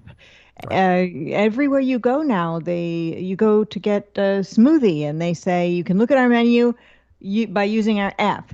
And you're like, but I'm here in the place. Can I just order? Yeah. No, but you need to sign in on the app, or there's a $10 minimum unless you use the app. And you just feel like walking out, or you get the app. And I don't want to get the app. Speaking of, and it's not because I'm a Luddite or you're old and you're not with the. I just think it's too invasive. Yep, I agree. Yeah. Let's and we have reason for suspicion, like you said. And so, how far is this? I mean, that's the part where, at least when you're on this flat side, you're seeing where the lies could be happening and kind of can counteract them as best as you can. I mean, at least it's like you're not just falling for every single thing that they're feeding these people. Exactly. Right? Let's give a segue right into a perfect example of that, which was a headline that Patricia sent me, which was, again, I missed it. This is from The Hill, pretty reputable place. Again, weight loss drug reduced risk of COVID deaths in new study. Again, all you have to do is release this headline, and you guys know what weight loss drug we're talking about, because there's only one drug that anyone's talking about, which is the civilian version of Ozempic, which is called Wegovy. And it's like, oh no, Wegovy reduces COVID deaths. Okay, sure. And again, that reinforces, that throws into people's heads just another reason. That's cross-marketing. That's brilliance. Exactly. And also, if you read further into that, I'm not sure of the exact way the stat was broached, but I think it said that you have a 33% less chance of dying of COVID. Was it 33? Let's take it. Oh, yeah. Oh, there it is. Sure enough, people taking the drug still contracted the virus during the clinical trial, but their chances of dying dropped by 33%. Nothing suspicious about that number. Good catch. At Patricia. All. Unbelievable. Nothing gets past her. I love that because, Yeah. Let's continue down this thread, because there are other stories. We'll just give you subliminal hot sex messaging that they throw in everywhere, right? Here's two. This one's just for you, DJ. You ready? Okay. Here we go. This is from TMZ. All these guys should be winning awards, which is Patrick Mahomes, the quarterback for the Kansas City Chiefs. Taylor Swift loves football. She's drawing up plays. Okay, I'm not even going to read this article. I'm just going to tell you. I'm going to tell you my opinion here. It's like, guys, look. I know the NFL. The NFL is stubborn when it comes to things. They run several games in the UK every freaking year. They've been doing it for years. The UK is never going for it. They love darts more than they do American football. All right. They like cricket. They like soccer. They like tennis. They don't like American football. Stop trying to get teenage girls to go into NFL football. It's not going to happen. It's never changed. That whole dynamic has never changed over the years. They get married to a guy that likes football, and then they are stuck freaking either watching football or hanging out with their friends and trying to ignore it the best they can every Sunday and Thursday and Monday and sometimes Saturday, until you get to the playoffs. You're right. When I was growing up, my dad and my brother watched sports in the house, and my mother and sister and I did not. And I told my mother and my sister, when I grow up and I get married, I will never marry a man who watches sports. Guess what? I didn't. There you go. I didn't marry anybody. Oh my God. There you go. Because they all watch sports. Oh my God, Patricia, you and I are gonna be best friends. I'm so in line with. But they're trying. The fact that this is a TMZ, this wasn't just a TMZ story. This was a Fox News story. This was pro sport. Again, the crossover, which is, I know they're trying so hard. They've been trying ever since the Travis Kelce thing, where she showed up in the skyboxes. And you guys remember I called it last year. The second time she showed up to a game in the skybox, I said, "Oh, Kansas City Chiefs are going to win the Super Bowl." That's just the way it's going to be, because they're going to make sure she is down on the field during the ring presentation. Oh God, I love how much you just troll Taylor Swift on the show, because I've never been a fan of hers. I think her music is made for like the basic B, and that people who fall for it, they're just being, going for this like, at least I had the nerve to like somebody like more edgy than Taylor Swift. Music. But even though now I just see that they're, little puppets anyway, but. Yeah, the media, all media, music and television and movies has pulled back. It has contracted and contracted to where, again, I joked last year. I said, apparently she's the only one touring. Nobody else cares about anyone else. Yeah, weird, right? And so because that, we're going to see what sort of crossover we can do. Oh, Taylor Swift. Can she date somebody in the NFL? I don't know. Let's pretend. Let's set up a dating for convenience, which, again, they still didn't go far enough. It's like, dude, it was her perfect chance. You have him go down on one knee after the Super Bowl win. And if it breaks off later, that's fine. But it would have been the moment. It could have been the moment somebody drop the ball. See what I did there? You had some very good predictions that were epic, Mark, about Taylor Swift and the whole way everything was going to be revealed. And you made the prediction that she's going to endorse Kamala as we get closer towards the election. So we got Strange World has their eye on that because you make some pretty good predictions. Didn't she do that already? I haven't been following her that much. Maybe, who knows? I feel like, no, we would have heard about it, right? Okay. So that's Peanut says no, she hasn't done it yet. Okay, so we got 4 more before I just the break. assume. I think we can get them in. But this is saving the big guns for closer to the election when it's fresh in your mind of who you're going to vote for. Because this wasn't the only thing that I had about Taylor that ticked me off. This is one that ticked me off even more. You ready? This is from RT.com. Terrorists plan to kill tens of thousands at a Taylor Swift concert. Ooh. Who said that? The CIA. Okay, again, stop getting teenage girls thinking they're going to get interested in the NFL, and stop telling the teenage girls that the CIA is their friends. And the CIA saved your idol Taylor Swift. All they had to do was run that story. It's like, we stopped a terrorist plot. Really? It's just it's a form of space programming. Tens of thousands. Or it's predictive programming because remember what happened at the Ariana Grande concert in London? Yeah, but that was fake. Yeah, but even if it was in real, my opinion. Oh my God! Even if it was, so how many people? Bomb didn't really have. Okay, well, how many people died? Wait, guys! How many really died? How many people? How many people reportedly died? I don't know, maybe 13 in my mind. Peanut, look that up. Was it 13? Either way. 33. Either way, it wasn't 10,000. If it was 10,000, that would be an act of war. Yeah. I mean, that would be, it's like, come on. But again, the CIA puts that out there. It didn't get much traction. This is what's trippy. I have to go back and research what I maybe fell for and what I didn't and just kind of help clear my head because. What year was that? 7 years ago. Chief Crow and the Flat Earthworms, auto hoax or GTFO. And it basically, it doesn't mean say everything's fake when it happens. It just means withhold your judgment about a thing being real or fake until you do more investigation. Even if the news media and all your friends are saying it's real, just to sort of hoax it. Don't just say it's fake, but withhold your viewpoint and investigate it. By the way, then decide. Yeah, that's good. That's good. Wait a minute, killed 22 and injured 1,000 at an Ariana Grande concert? Huh, I didn't follow that one. Oh, anyway, it was in Manchester, England. Yeah. So the last part, I'm sorry, the one more thing about the CIA thing, which was, it wasn't even in America. The CIA supposedly stopped this in Vienna. That's like, okay, so you have no way of verifying this at all. Okay, so we have 3. If this actually happens in real life and that a huge number of fans died at a Taylor Swift concert, do you know how evil and disgusting and psychotic this world would be? That would literally solidify to me that this place is beyond, which I already have my suspicions. And it's hard because you don't want to believe that, but look I at do all have the hope, wars obviously. that are going on that are completely and utterly manufactured right now in tons of different countries. It is basically like the Taylor Swift concert and a bunch of fans getting killed, but it's condoned killing in a war that isn't a war that's happening because of freedom and all the things that we've been told in the case of what's happening now. It's just something very nefarious and involving power and money. So I have three clown worlds. I want to rattle them off really fast. You ready, guys? I want you guys to chime in on this. First one, an airline, things that will not happen. Here's the first one. Airline CEO wants airports to cap passengers at 2 drinks to limit onboard disruptions. Because airline service has gotten so bad nowadays and people are going to have to hang out in the airport, they're getting freaking loaded. So this airline CEO is like, you should, the bartender should ask when it's like, okay, you have a flight today? We're capping you at 2 drinks. I'm going to tell you. It's a terrible idea because we'll never get that girl that was standing up in the aisle going, and I am telling you right now, that not real. The only thing worse than giving people drinks is not giving them drinks.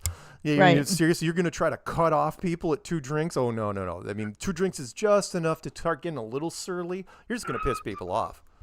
And when you cancel their flight and make them go to some terminal that's like 20 minutes away and you have to take a tram or something, and then that flight gets moved somewhere else, and then that's delayed for about 5 hours, people are going to drink. Yeah, and come on, the loophole, I've already thought of the loopholes in this, which is, fine, this bar over here, you got capped at that bar.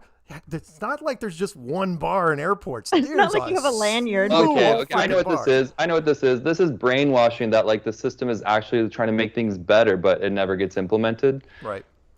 Yeah, it's of course never, not the sales on alcohol. They'd be like, sorry, sir, you can't have, I'm on a 12-hour flight. Give me another bottle of wine, please. Thanks. Yeah, it's never going to freaking happen. Okay, two more real quick. This one, wonderful. This is from zerohedge.com. They always run some good stuff. San Francisco man robbed thousands of dollars of equipment from an FBI truck that was left unattended, and he traded all of it for $20 worth of meth.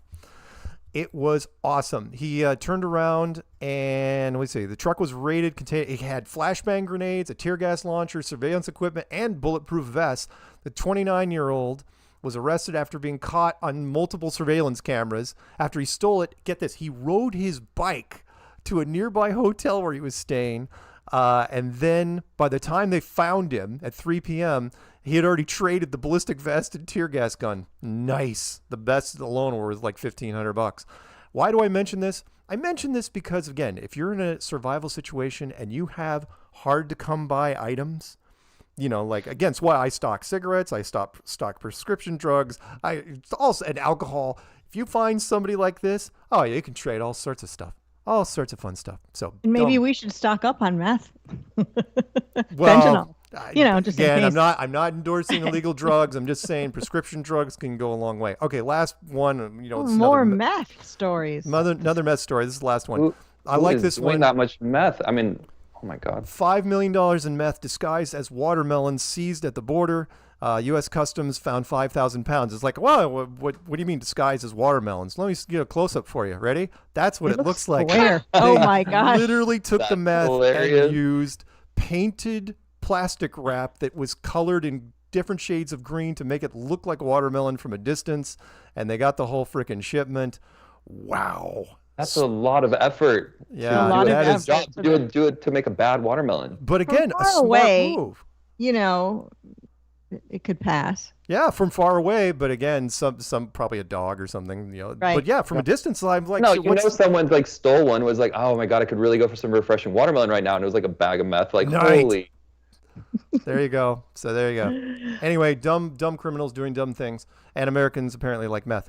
Okay, let us go to our first break. It's going to be a couple minutes longer, just because David Weiss has it's going to be a special David Weiss commercial. Don't forget, he's going to be on the show next week. So let us run it.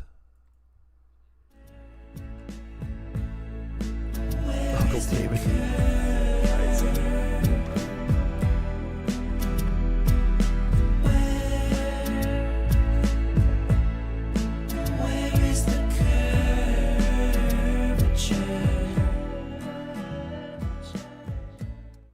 All right, ladies and gentlemen, I am very excited to tell you about a brand new cryptocurrency called Dome Shot. I've actually got some notes here so I don't forget to tell you everything about it. But Dome Shot, aka Dome for short, is unlike any other token out there.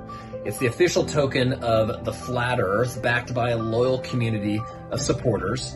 But it doesn't just have community, it also has utility, because Dome Shot is the official currency of the Flat Earth Clock app, which boasts almost 200,000 members to this point. And while it does have community and it also has utility, its tokenomics are also very impressive. So, starting on September 11th, 2024, there will be a free airdrop, or what we're calling the Dome Drop, for any Flat Earth Clock app user that has provided their MetaMask address in the referral section. They will receive 33 million Dome for simply having their MetaMask address provided on the app.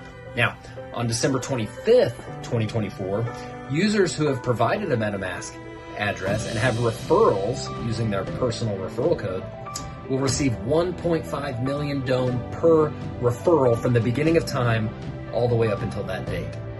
After that, referrals will be paid out in real time at a rate of 1 million Dome per referral, and that will reduce annually until the total supply of Dome is fully unlocked.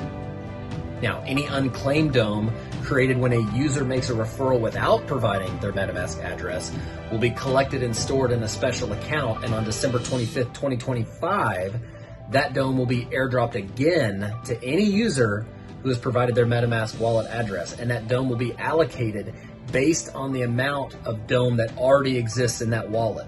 So what it's going to do is, the more dome you have, the more dome you'll receive. So it's actually rewarding you for holding your tokens as opposed to selling them. So to be ready for the September 11th airdrop, download the Flat Earth Clock app and visit domeshot.io for any necessary instructional videos.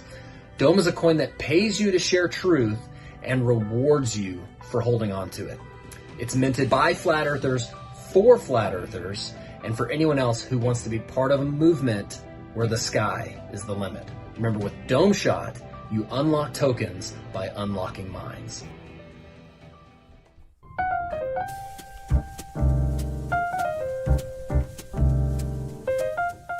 Join me, Karen B, every moon day at 9:30 a.m. for Coffee Talk on YouTube, Rumble, and Rockfin. You never know what you'll learn about in the coffee shop. Open topic and open phones, y'all. You can also go to flatearthfestivals.com for updates on the latest news for Flattoberfest 2024 and also for meetups, local meetups. If you want to have your meetup listed on flatearthfestivals.com for free, please email flatearthfestivals@protonmail.com. Yeah.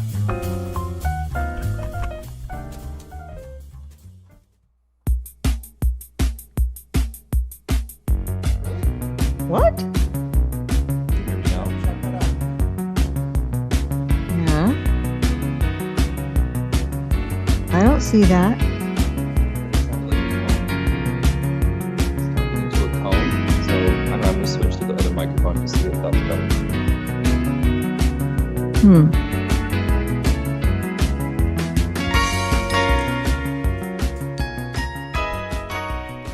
Oh. Welcome back to Strange World, part 2 of 2.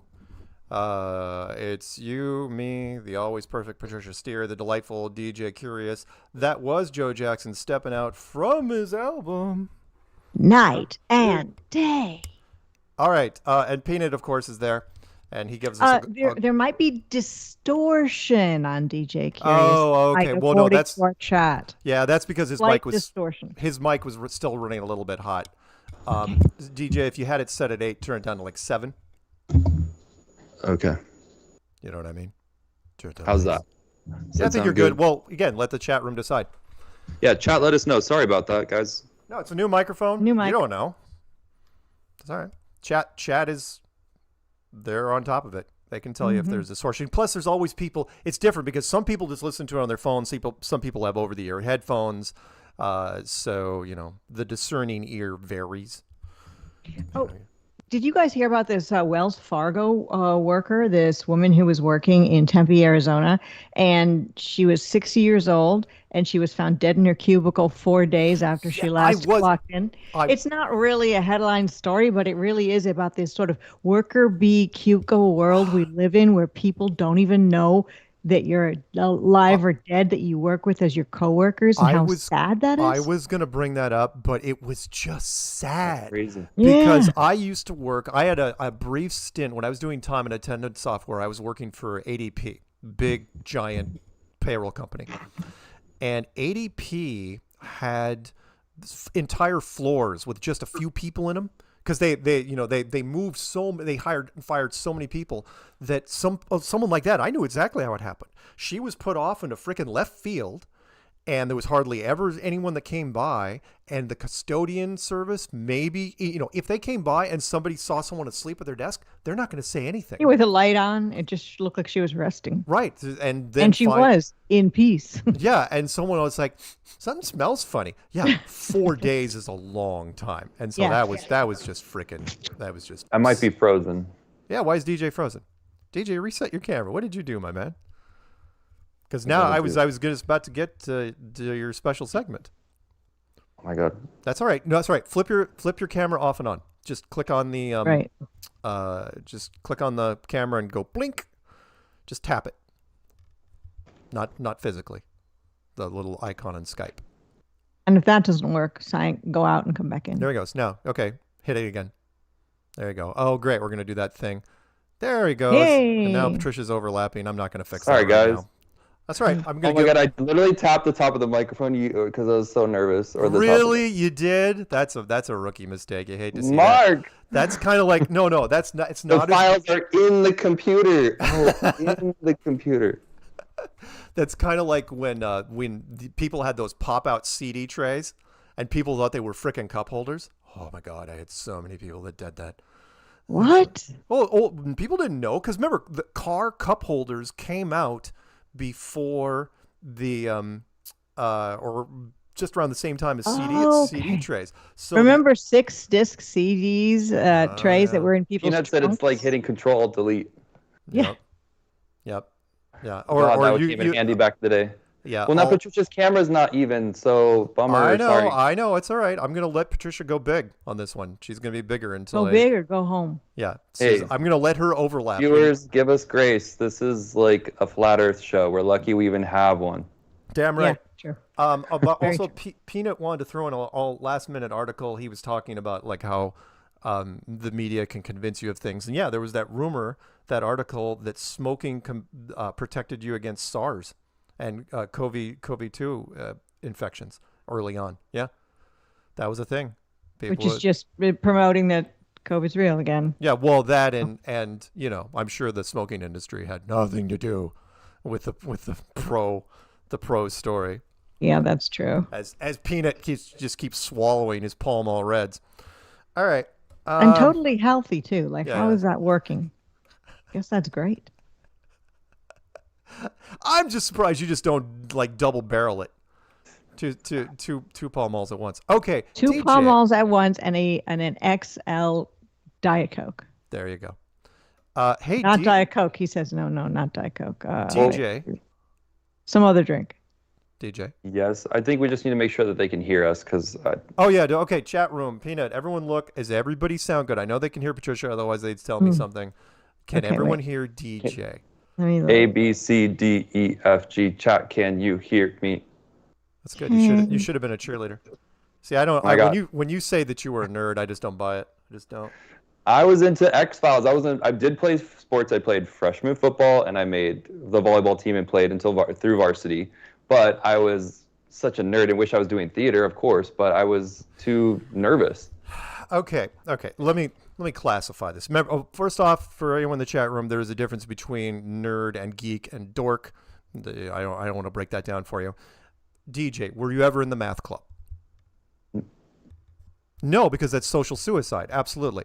There you go. Yes, I was. No, I was in the math club all the time. You don't have to lie to make friends. Okay, you weren't in the physics club. You weren't in the audiovisual club or the chess club. I was. No, you weren't.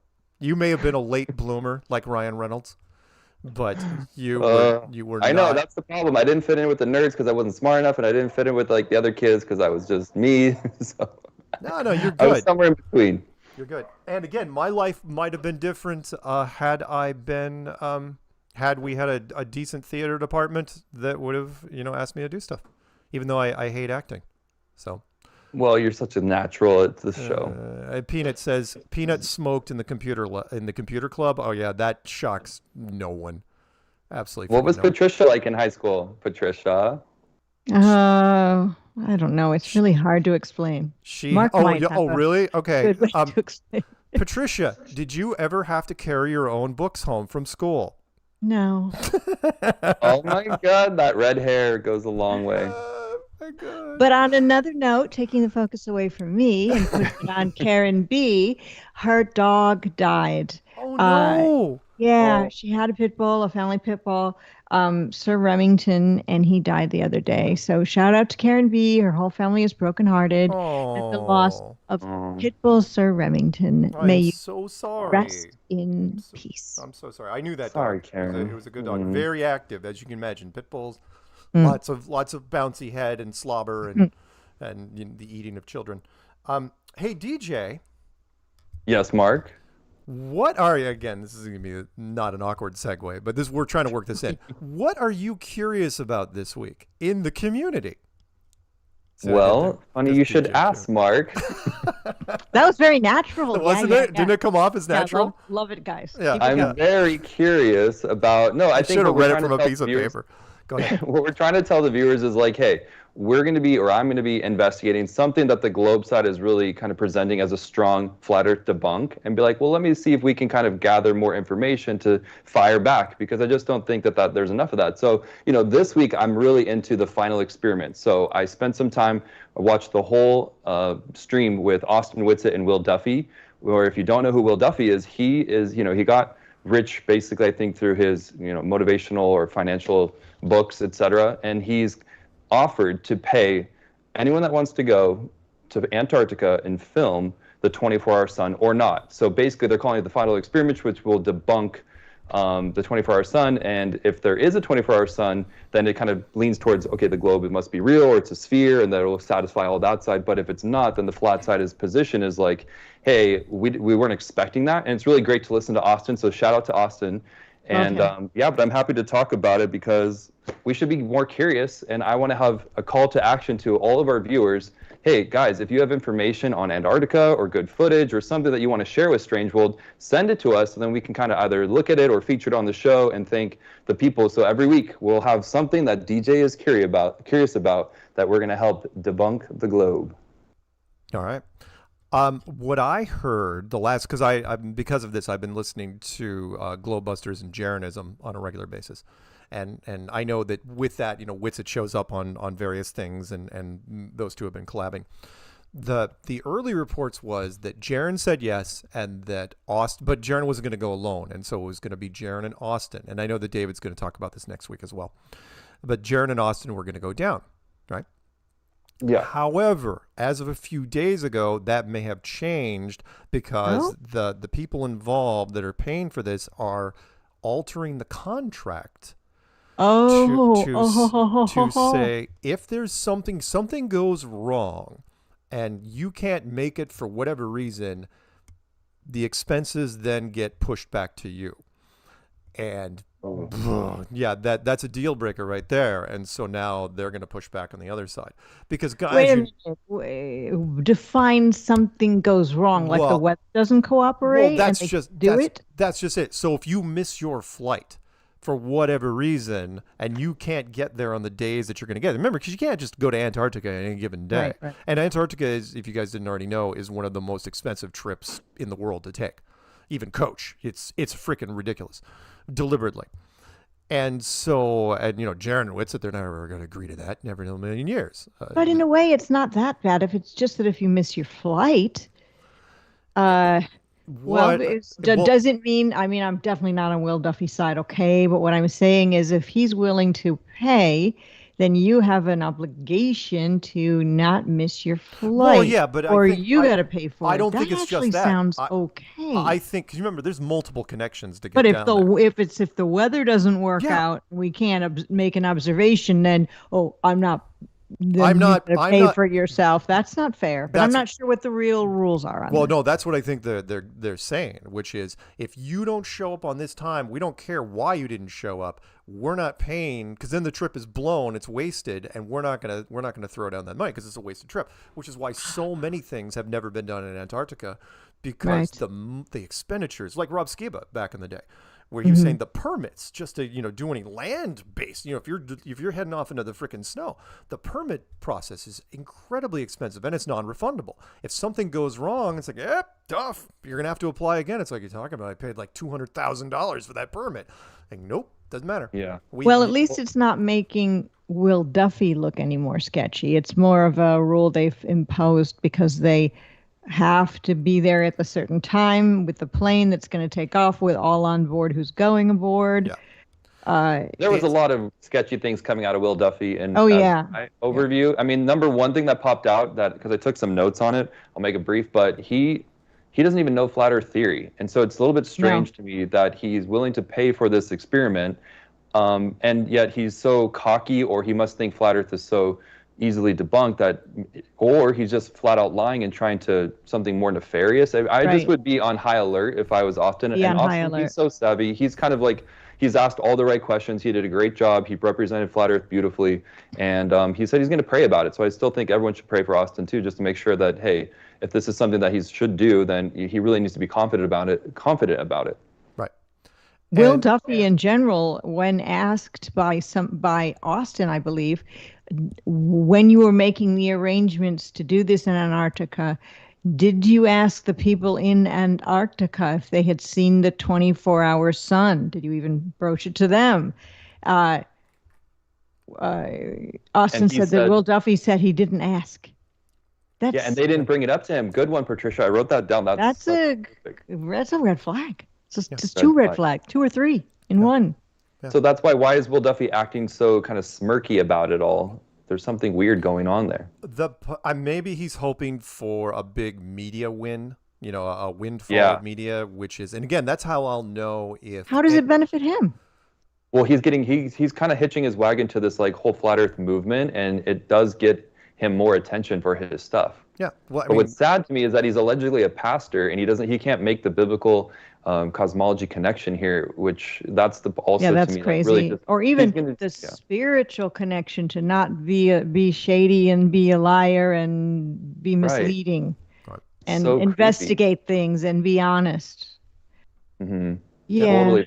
It's so sad. Like honestly, we just have to pray for this whole thing, because if it's that, I just think it'd be okay if it happens. My personal prediction is that it will it'll fold. That it just won't happen, because called for weather, maybe. No. 9 out of 10 problems stealing from a movie, but I'm sure the movie stole from something else. 9 out of every 10 problems in the world revolve around money, and this one will come down to that, which was if these guys are so nervous, and I don't blame them. Look, it's a lot of money to pay for 2 guys if you're fronting the trip to Antarctica. This isn't like a trip to frickin' Phoenix.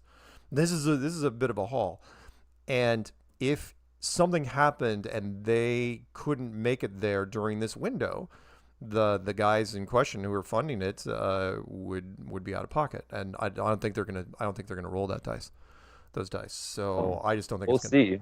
Yeah. But there's something. What else was interesting is that because Will Duffy said McToon and Craig FTFE fight the flat Earth would delete their accounts, and they would change FTFE to FTGE. Mm-hmm. So. No, they won't. That's a reason for Witsit to go. The trolls are to get rid of them. Patricia and I have seen this over the years. When you are a troll and you get, it's not even whatever social media channel, but especially with ours, which once you get good response, once you get good feedback, first rule of media, give the people what they want. You will keep hitting that note. Yeah. You'll just if you're just doing regular videos and you're doing okay, and then you start, making fun of somebody or making up lies about somebody or whatever it is, once you hit on that magic combination almost accidentally for the very first time, you're going to look at those skyrocketing numbers and maybe the fact you went viral and say, let's do it again. Yeah. Professor. You're so right. That's Professor Dave, Cyman Dan, Flight the Flat Earth, and or the channel that DJ wants us to go after eventually, the photography channel. What was his name again? Well, I want you to do Dave McKeegan. Dave McKeegan, yeah. I mean, he started out as a generic UK photography channel. Nothing special. Okay. Apparently he signed up to do the challenge with Austin. That's of course he crazy. did. Of course he did. He got verified. He got sponsors. He got, his numbers, once he started doing anti-flat Earth videos, his numbers started rocketing. And he's like, what do you think people are going to do? He's going to keep making more and more of those videos. And once he got his check mark, once he got his sponsorship, he's like, I'm never leaving this go. Never. Yeah, because the flat earthers are the underdogs, guys. Yeah, we're the ones fueling these channels, which is... We're the underdogs, and you cash in on making fun of it, but, beware. Again, what you're doing, this for the trolls, you're doing nothing new. Every major channel I can even think of has done a flat earth video in one form or another. Most are negative to neutral, very few are positive. Some just throw up their hands and say, well, I don't know. But they tend to go with the majority. Go ahead, DJ. Listening to Austin, he goes, when they do these debates with McToon and other people, he's like, they're just lying. They're just lying about the globe. And he goes, they're falsifying information. And so, but that's what the globe size says. If you're new to flat Earth and you've never seen any of this information before, you literally think that the flat Earthers are believing lies about the flat Earth, and that therefore they're being brainwashed, and it's some sort of psyop. But like then a cult or something. Yeah, like a cult, which obviously there's no leader, there's no doctrine. Sorry, Mark, you're the leader of Earth, though. You're the leader of Earth. Thank you. It's all right. I'll take it. Sorry, the leader of Earth. All hail. Elon, you can suck it. Go ahead. But my point is that Austin just he is up there doing all the heavy lifting with the really technical stuff. And so I recommend listening to this and kind of giving your thoughts on what you feel, because we may see Austin at Flytoberfest. He's supposed to be there. And that I just would love for it to, we all want this answer. That's why they're calling it the final experiment. But Austin was very clear to say, hey, even if it proves that there is a 24-hour sun in Antarctica, that it doesn't disprove the globe, and it doesn't, or the flat Earth, and it doesn't automatically assume that we're in a vacuum of space. So if you're curious out there listening, it doesn't debunk everything that you believe in this very moment. It just might be something we have to investigate. And it's not a final experiment. That's an eye-roll-inducing title. Do you know something about the people who are professional flat Earth debunkers? They are only in existence because of flat Earthers. Now, we would exist without the debunkers. And but the debunkers need, the debunkers need us. Without us, you debunkers are nothing. Yeah. So true. We, for a number of years, for the first, 3 years, there was no professional, I use that word lightly, anti-flat Earth channels. In fact, the running joke was it was the only anti-flat Earth was the infighting inside the flat Earth. Yeah, true. The villain for the documentary, which the Netflix documentary, wasn't an outside force. It was Matt Boylan. It was one of the originators. There was no the channels that we're seeing nowadays. No, they weren't even there. They weren't even part of the discussion. Where were you guys 5 years ago? Oh, right. You didn't exist yet. You only came on the scene because you accidentally fell into the numbers that were flat Earth, the metrics that we were generating for you. Right. You said, that looks tasty. I'll have me some of that. Damn right they did. And they got all verified drives me nuts, by the way. They get verified channels, and yet YouTube tells me you will never be verified. And you won't be monetized either. It's like, well, not anymore. Mark, why do you think that this is even a thing then? Why doesn't the flat side have, or does the flat side have more information on, no 24-hour sun in Antarctica? And can you kind of give us a little bit of insight on what you think is going on, and why is this a thing? What you mean? Why are they trying to go down this road? No, but does the flat side have more evidence that we already know that there's no 24-hour sun pretty well? No. We don't? No. What do we have on our side? What we have? Well, we have videos that were given to us by officials that show something that they claim is the 24-hour sun, but it's all cut up and patched together and is obviously not just a continuous stream. And why would that be the case if it were real? Two things, yes. Okay. What Patricia was saying there, Jaron and Bob and the original globe busting team, they analyzed as many videos as they could when it came to Antarctica, and there seemed to be gaps. David Weiss was in on this. They love making videos like, look, there's gaps. For whatever reason, they can't show us 24 hours straight. However, to be fair, if Antarctica was cheaper, and by that I mean a lot cheaper, we would have gone down there by now. We would have gone down there many, many times, which is why we had to work on other things that were closer to home. Although, Karen and her group went out to Lake Balaton. I think it was over in Hungary. And we did as many ground tests as we could. But when it came to the sky, because Antarctica had so many negative reinforcements, the place just, again, the screams go away. We didn't go there. So we focused on everything that was on the ground. And when it came to stuff in the sky, it's like, okay, we're going to track whatever. But like David Weiss will tell you next week, it's like, when it comes to the sky, we don't know anything. We can only tell you what we see. But again, which is why, again, I'm not criticizing Jaron. Look, if he's going to go down that thing, great. If he wants to hype it up, that's fine. But, and I've said on how many interviews, DJ, you've listened to interviews. Well, I've said many times, they say, what's the weakest part about flat Earth? I go, the 24-hour sun. That's it. And then and it's funny to me because I'll explain it to people. I'll offer it. I'll say, well, if there was a 24-hour sun, that would mean that there was probably more than one light source. There was something going on. But because the average person doesn't understand that entire concept, they just gloss over it. I go, it's the weakest thing we've ever had for 9 years. No one brings it up. Finally, a channel decides, we're going to address this. And they think it's the second coming. They think it's right. It's like yeah, no, I a have brand heard new you talk concept. about it. I mean, So- you know what's interesting is Terry Eicher, who makes Flat Out Truth, he did some debunking videos of Professor Dave's like 10 silver bullets for flat Earth.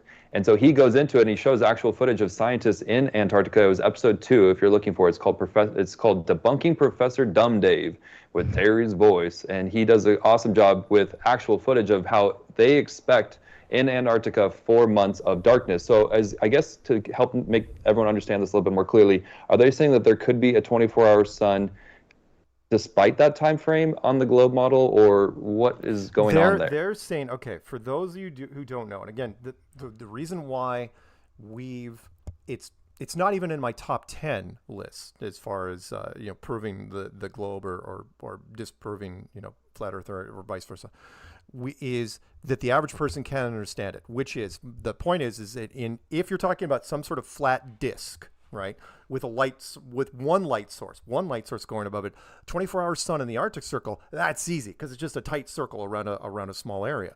But Antarctica, 24-hour sun would be really, really difficult to do, if not impossible, with a single light source, which is why I offered up right away. There's got to be more than one light source. There's got to be something else happening down there that we don't know. And so them harping on it like it's an absolute, like it's a final experiment. No, for the love of God, no. And you and I have talked about this, DJ, which even if you could prove that there was a 24-hour sun, which is fine, that in no way, I'll use a biblical comparison, has no veto power over everything else we have covered over the last decade. Right. Again, the biblical reference would be Isaiah 40:22, right? He who sitteth upon the circle of the earth. Yeah. One verse in the entire text that even hints at something like that, and they're treating it like, oh, no, that overrides everything else that's ever said, including Genesis.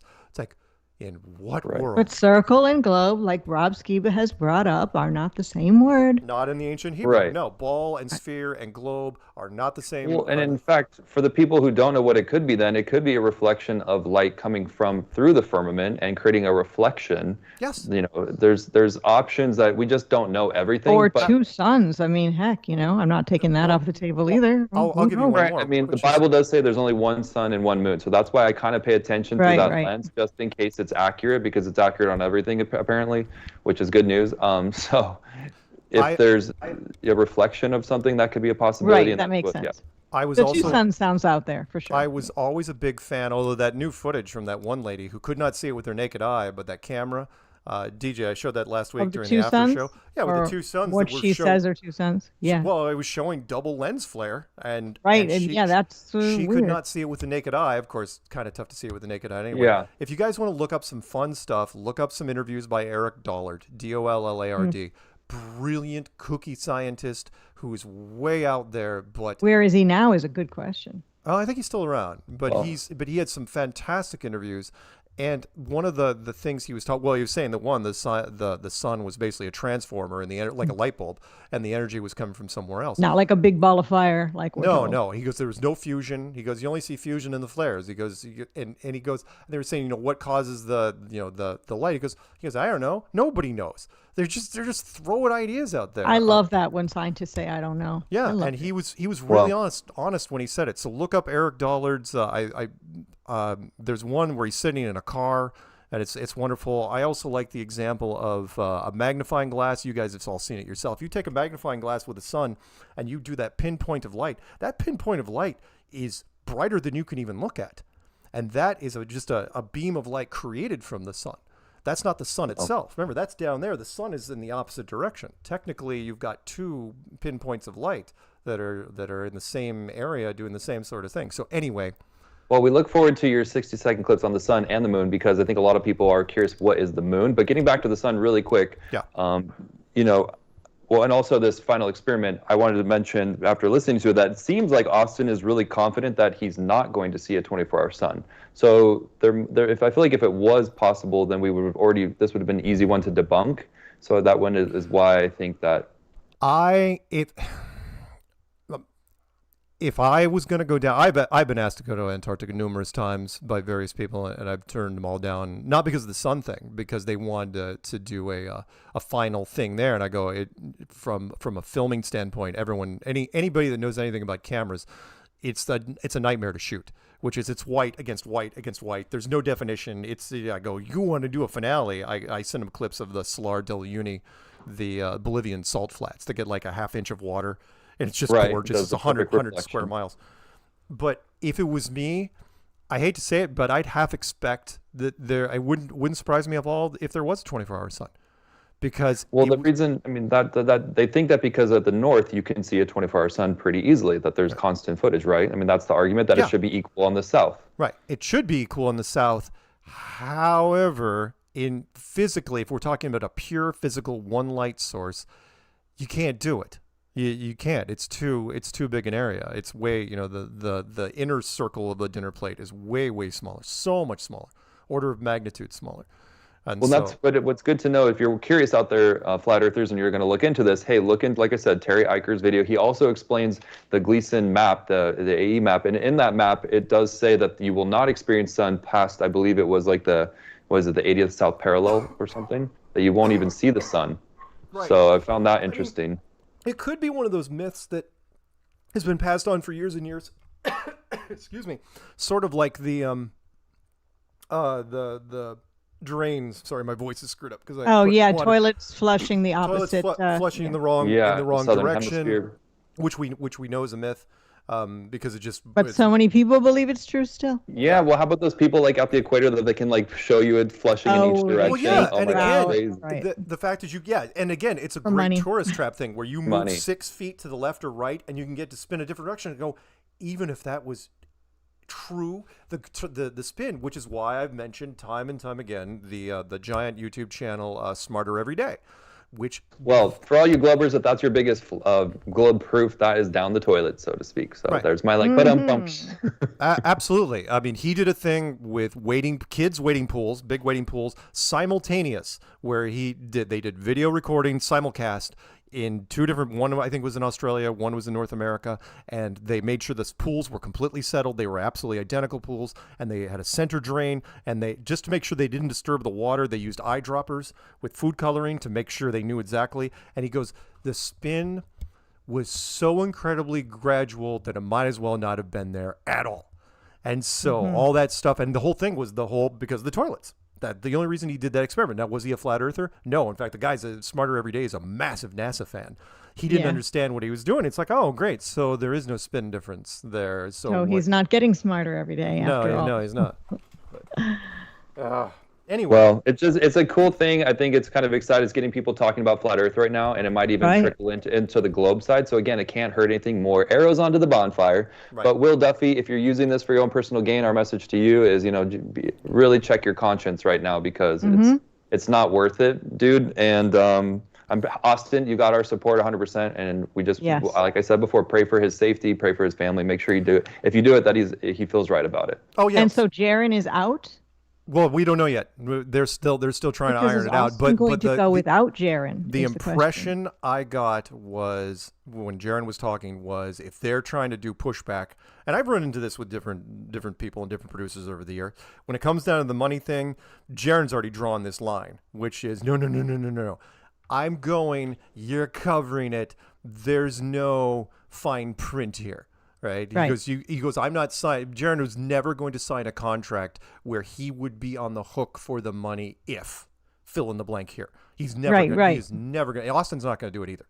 It's His an all or plane's nothing. delayed and then he owes all the money. I mean, if they took care of all those caveats, fine. If it was only if Jaron or Austin bail out of their own accord at the last minute, they'd have to take on the money. Then that seems fair. But here's one more suggestion. Sorry, real quick. I didn't mean to interrupt you, Patricia, but I want to get this out, before I forget, because you know my mind. When you're down there, if you do go down there, cover the other myth, which would be very easy to do. Not necessarily the toilets flushing in one direction or the other, which is the compass, which is I don't know. The pole moving all over? Well, no, the compass doesn't do anything in Antarctica. Remember, that was one of my early clues, which was a guy in Antarctica got a hold of me from Australian military intelligence, and he goes, just so you know, he goes, again, the general public doesn't figure this out. He goes, South Pole, there's north and south on a compass, right? It's a bar magnet, supposedly, the globe. He goes, south never dominates. It's never pulls south. It's always pulling north. That's why when you get down to the South Pole, the compass doesn't do anything. He goes, and in fact, you can ask people in Antarctica. It's like, hey, what's the compass do? Right? It's like nothing, freaking nothing. So they put that silver post in the middle with, surrounded by the flags and the snow, and they say, oh, this is the South Pole. They don't talk about magnetics. They don't encourage people to get out their compasses. The South should not. When you leave, again, if it was a globe, once you cross the equator, it shouldn't. In fact, there's been some wonderful videos by some of our people recently, which is if there's two magnetic forces, right, on a globe, once it reaches a certain point, the compass, in fact, once you get past the equator, the compass would start acting funny.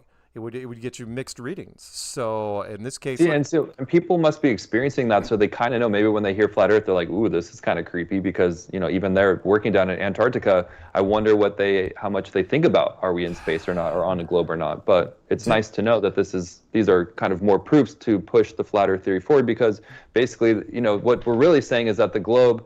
We can let go of the globe, and that means the flat Earth is much more interesting and much more complex than we've been kind of brought up to believe that it is. Right. And that's what happens when you become a flat Earth. You're like, well, what is our realm? It could be a magnetic toroid field. That's what maybe Dave can talk about next week. And what are we seeing other clues about what the Earth is really doing? And, Austin is great because he talks a lot about electrostatics and kind of eliminating the need for gravity. And so this experiment, we'll see what happens, but it's great to be having these conversations. Yeah. Hey, the world is even more magic than we have been told. Do we? Yeah. Can I mention something? I don't know what else was on your list, but I wanted to mention something really quick. And I know that David will want to talk about it next week, but I want to bring this up, which is, Flat Earth Social has been doing meetups in West UK. They do multiple meetups over in the UK, and Ian has been doing one in the West UK and has had a number of guests. And he recently had Nathan Oakley, and it went fine for the most part. Nathan, as you know, beats up trolls on a regular basis. He is probably the most. Austin will debate people and humiliate you with intellect and all sorts of high-priced words, whereas Nathan Oakley treats it like an S&M club. He just attacks. He just whips you with a freaking riding crop. He just comes after you, and he can be a bit harsh, and that's me being nice. So during this meetup, turns out there was a couple trolls that made it into this meetup. Ooh. And they were asking him questions during the Q&A part, and and again, they were asking Ian didn't even have the mic. They were just yelling these things. And normally Nathan gets to cut them off. He's got a wonderful little mute setup where he can just cut off people on a regular basis, and he just come out. He couldn't cut them off. And so they didn't really know what to do, and so I think they cut it short a little bit, and then Nathan got the hell out of there. But I'm defending Ian here, and hopefully Nathan's listening, or Nathan's people is listening. And I know that Nathan was coming after Ian, saying that he let him in deliberately. It's like, come on. If the trolls, we've had enough personal people there. Heck, I even came in on video things. Dave Murphy was there several times. David Weiss flew out there. To where if there were trolls were had a chance to come to those, but again, I'm trying to be fair here. I would have been surprised if trolls didn't show up for Nathan Oakley, because Nathan comes after people so hard that all of a sudden it's, wait, Nathan's going to be somewhere in person? Oh yeah, I'm going to make the 2-hour drive. And they did. And so what I'm trying to say here is this is a message for Nathan and anyone that follows Nathan. It's like, no, this was not a setup in any way. Ian's one of the nicest guys I've ever met and ever talked to. He loves the community. He's been making music for our community since the beginning, and he's been doing meetups nonstop. He's been absolutely freaking wonderful. David Weiss will vouch for him all day long. So it wasn't a setup. It's like, look, the trolls were going to show up. Trolls happen. The trolls are in our chat room right now as we speak. In your case, they just happen to be there in person. So I can see it. So there you go. Mm-hmm. Nathan, well, that'll be fun. What a mess. How sad. Nathan. So many flat Earth characters out there. Everyone's got their little bit of, their technique. You come off as the kind one, Mark. Yeah, I do. But come on, Austin Whitsitt. There's some, like when Austin Whitsitt, they wouldn't let him on stage during that pastor versus pastor thing that happened, where. But I do love Nathan though, so I'll have to say that. I met Nathan. I got nothing against Nathan. Nathan, the fact that he's done thousands of shows where he just, some of the people I think they just come on because they want to. He's actually in person like really sweet and a loving husband and a loving father to his children, and like really cares about really using his espresso machine and making a good cup of coffee. He's a very like gentle person. I know, and I in think real life. I believe you. And I don't know if I would have gone with the shaved head thing, because now he comes off as like a flat Earth Lex Luthor. You know, he's got that. It makes him seem seriously more evil for the trolls.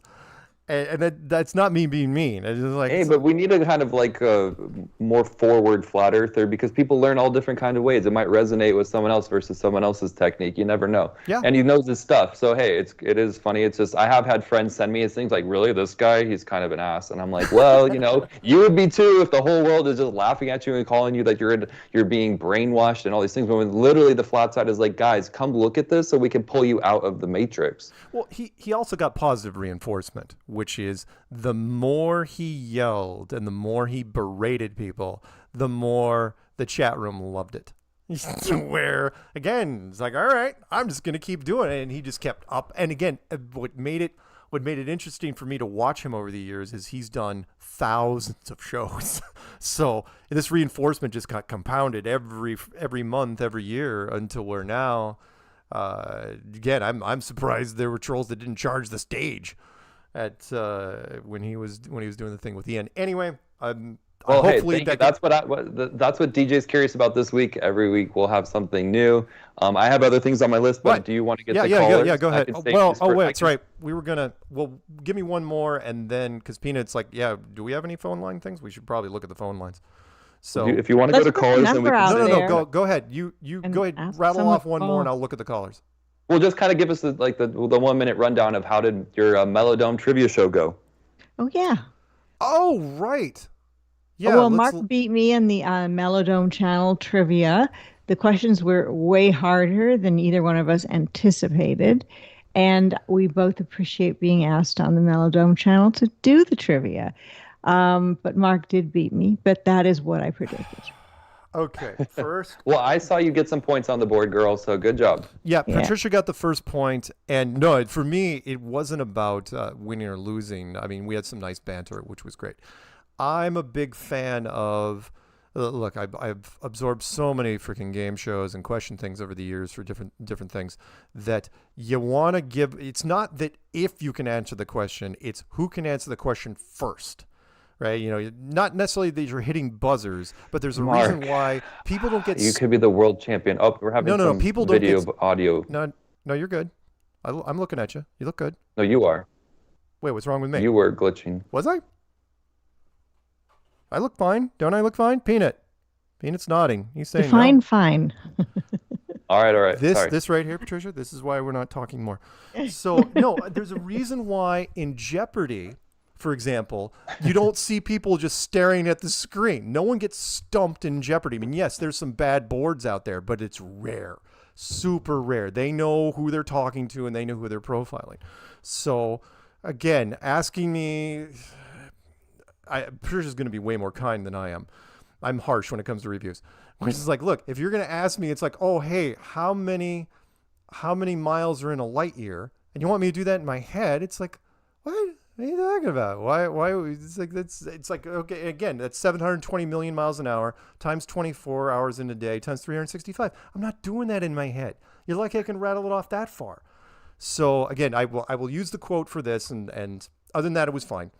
Don't they describe it that a light year is the speed that light travels in 1 year, or going 1 year at the speed of light? If you believe in light speed as the absolute fastest speed, which I don't.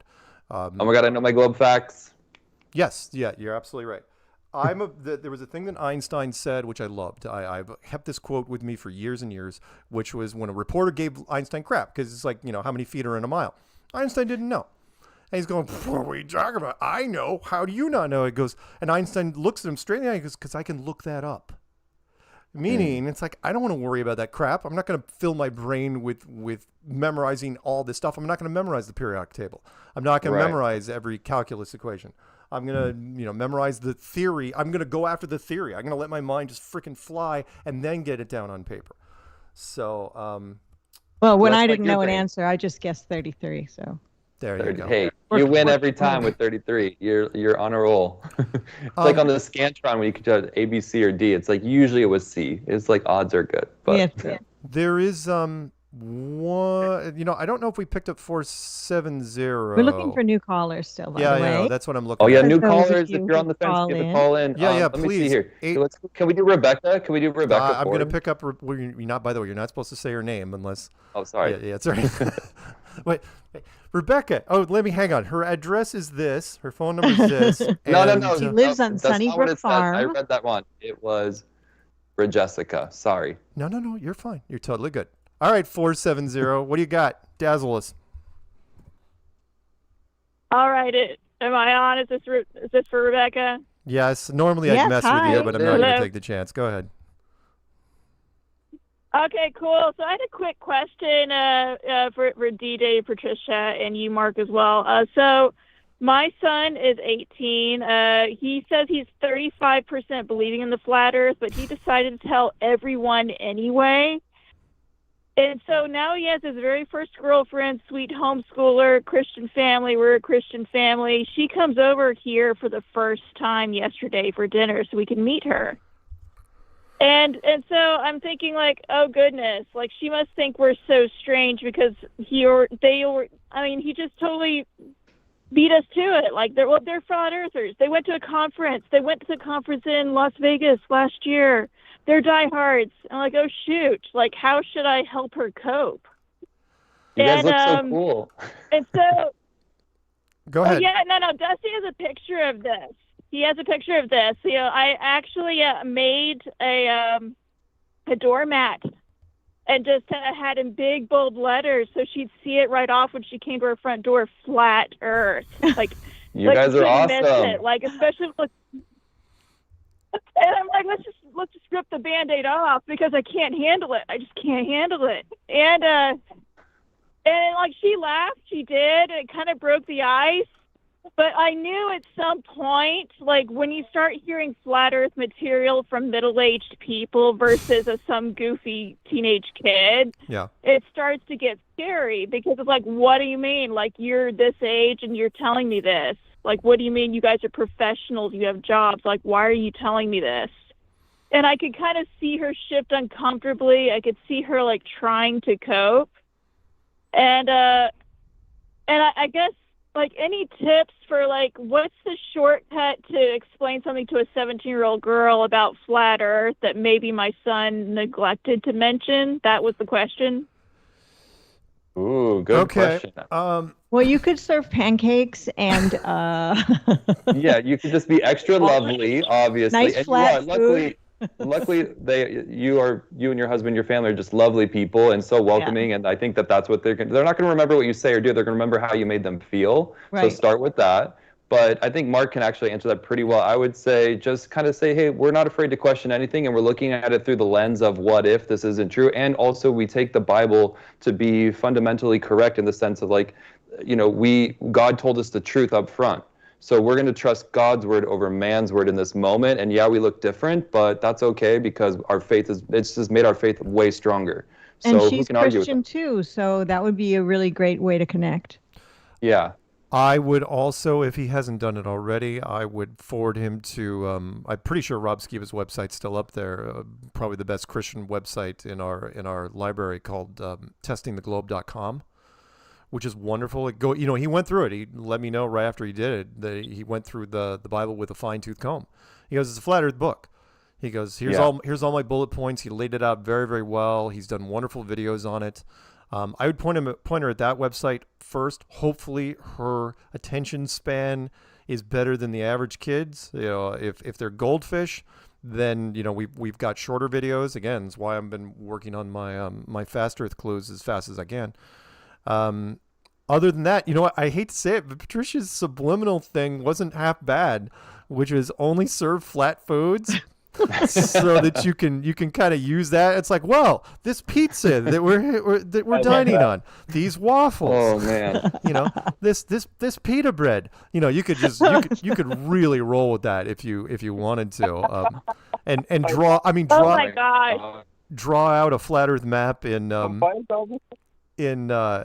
food. on particular things. Seriously, you could have some fun. I mean, I hate to say this, but like during my birthday a couple of years ago, somebody sent me they had a local bakery made it for me. They made a flat earth cake for me. And on top, I think I used the slides in some of my slide presentations where they used, try to make as much flat earth memorabilia on the cake. And the people that made the cake were giving me strange looks when they delivered it to me, because they're like, what did we make? Because they had to create it from scratch. So we don't have a template for this one. What are we going to make? Yeah. So It is tough. It's hard to be so against the grain, guys. It is like nothing looks dumber than a flat earther. But since you have Grace, I just know that, well, hopefully your son's really cute too, because that will help. And then she'll just kind of look past anything. So we'll see. But wait. I got one more for you. Is she gonna? Is there a chance? Just say. Oh, by the way, Peanut says just say Taylor Swift hasn't denied it. Oh yeah, there we go.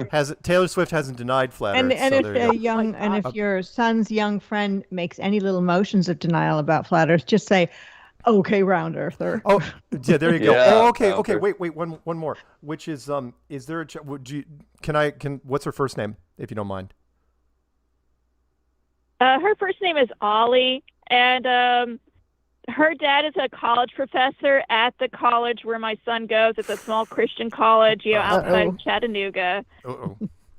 Okay. And so I'm just kind of like, my son just really loves this girl. Like, their personalities seem to mesh well because we played kind of like a board game with dinner, because that's like a good way to like interact and like kind of like take some of the pressure off. Okay. And it's flat. And Okay. Yeah, and I'm sorry. Exactly. And your son's name? No, I'll help you out here. You ready? I'll do this for you. What's your son's name? His name is Elijah. Elijah. Okay, so Elijah, and her name is Ollie. Okay, so all you have to do is make sure Ollie. His name is Elijah. So timestamp this part of the show right now, because it'll be recorded by the time you play it for him, and say this. So, Ollie, if you're listening, don't give up on Elijah and her family. They're not crazy. They're open-minded. They're wonderful people. I can completely vouch for them. And Elijah's mom was bold enough to call into the show, and she didn't even ask me to do this. And what I'm saying is, Ollie, if you're listening, you might have a winner here with Elijah. So work with him on it. Open your mind up a little bit. And if you're going to run, do it quietly. Make sure they don't hear you. Okay? So there you go. Oh my God, I love it. This is Mark's gonna have his own Vimeo account where he can send people best wishes and happy birthdays. Yeah, like Cameo. Yeah, there you go. Cameo in the Flat Earth community. But Rebecca, also another thing is, keep in mind if they're Christians, when they hear this information that some people take the Bible literally in that sense, where how God describes it in Genesis is exactly what we're experiencing in our reality, it's actually a breath of fresh air for every single Christian person out there once they can equate God's word to the authority on truth, and that they see the earth the way that God created it for themselves, and they can have more faith because it gives God's word so much more weight and power than it had before, that most Christians are waiting for this information to come out. Fact. That is awesome. You said that beautifully, Dusty. Sorry, I didn't need to say your first name. DJ Curious. If you email me. Okay, I said your first and last name if you don't know, and nobody knows you. Luckily, it's a really common name. And I changed it to Rejessica. If you email me oh my gosh, and remind me of this conversation, I think I can't remember the name of the clue off the top of my head because it's been quite a few years. But I talked about the Tower of Babel story, and it might resonate with her. If the Tower of Babel means anything to her, she could listen to it. It's a fairly short thing, and she might get something out of it. So and look into other scriptures that talk about. We asked her if she looked anything up, and she said no. Like it's kind of like, I think she just really likes my son, and she. Like, I don't know what she's thinking. Like, maybe she believes this is a short-term phase and he's going to grow out of it. No. And maybe that's just what the girl's parents are telling themselves. He's going to grow out of this. No, and I don't know how you want to break it to her that we have a 99% retention rate, because that probably won't. The only way out is death. Yeah, that's pretty much it. No one gets out, as far as I can tell. I mean, every once in a while you'll hear about it. It's like, oh, I was in. It's like, really? Were you in? I don't think you were. I don't recognize your name. Well, you have the scriptures on your side, Jessica, so never forget that. I think this is Matt. The look on her face when I mentioned that NASA. Hey guys. Hi. The look on her face when I mentioned that NASA bases all of their stuff off of a flat, non-rotating Earth. It's just like glazed over.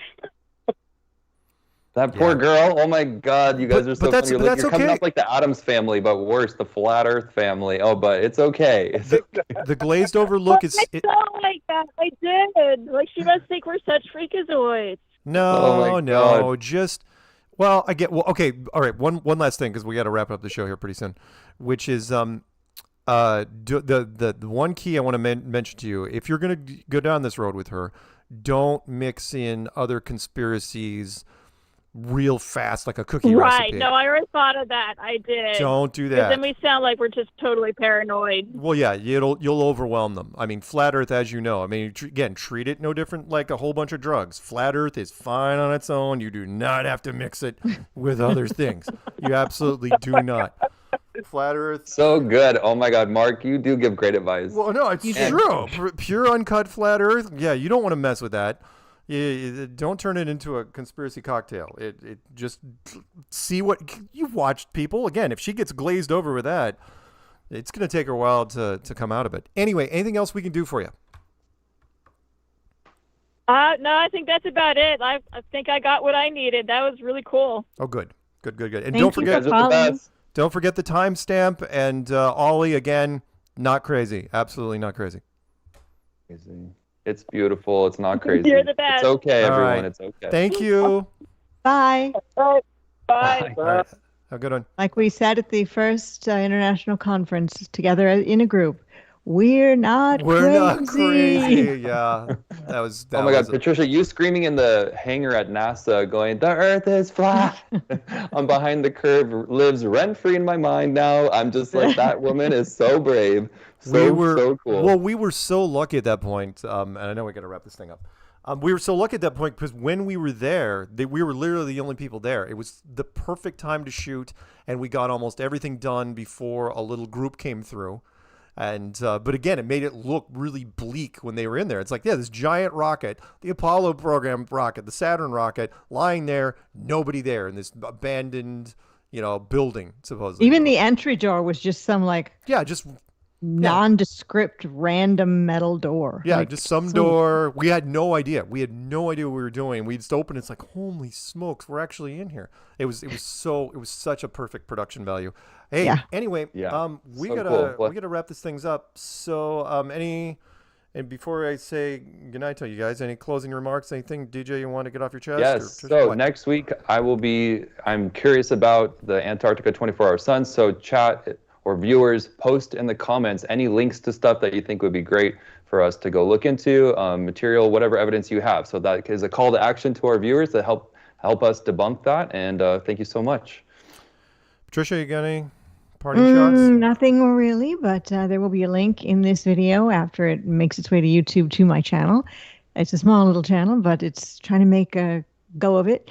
And I'm putting up all sorts of very old videos dating back from 2015 to 2019 on it. And in mid to late September, I will be allowed to use this channel that I have called Patricia Steere to actually broadcast live. Right now, it's under a community guideline strike for something I said about vaccines in 2015. So, so please subscribe to the channel. And that's all I've got to say. All right. It's been fun. Don't forget that next week we will be here, same flat time, same flat channel. However, David Weiss will be on the show. I'm sure you'll see it being promoted on his app.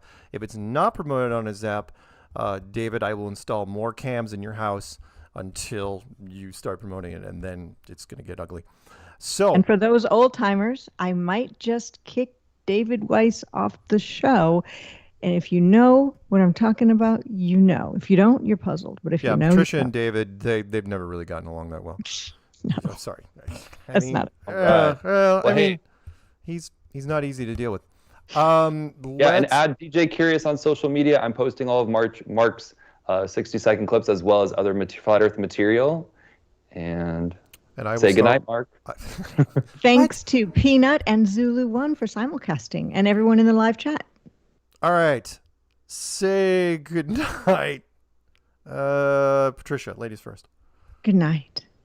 Say goodnight, DJ. Good night, Strange World. Stay curious.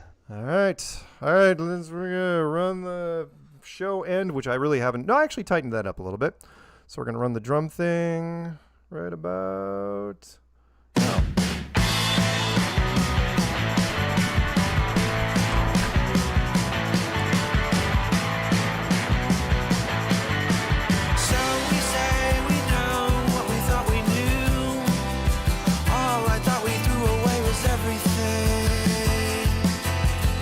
Hot sex. Fought in many wars, danced our lives away. How well we loved is how long our lovers stay.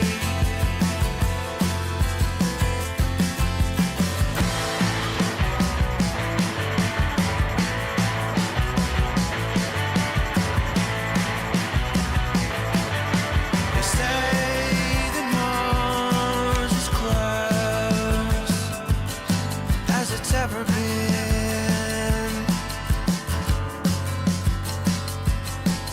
and I'm so tired of being on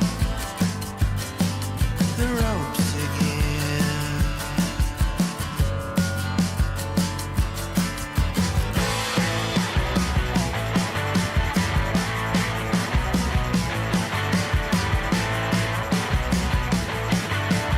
That's the lovely girl standing on the moon, wishing she had a breath of air.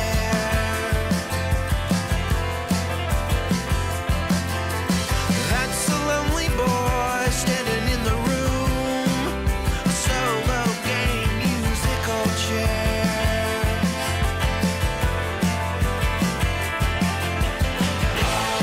I'll need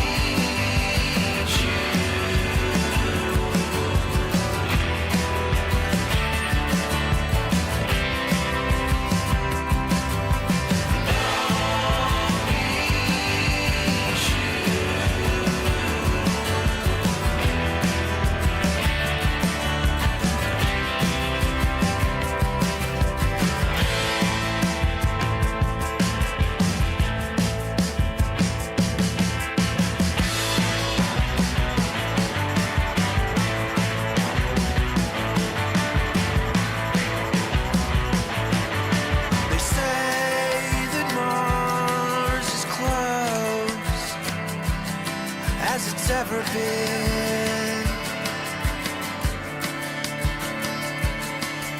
Wound up chasing stars all over again. There's words for what you got, what you have, and what you'll ever need.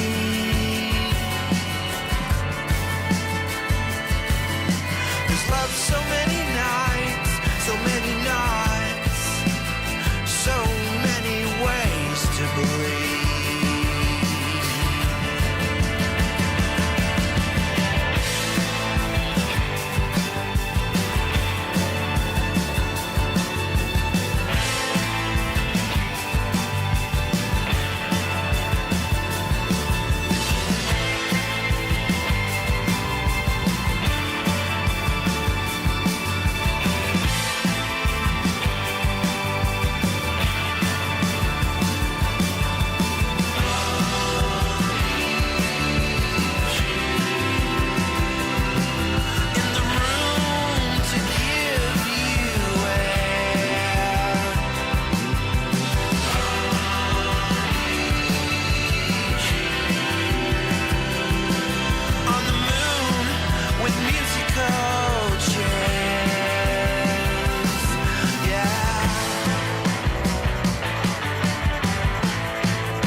Paige needs to get into her PJs with her cup of cocoa and her 6 marshmallows. Paige, you're too good for him. Night, Mark. This is shorter, by the way.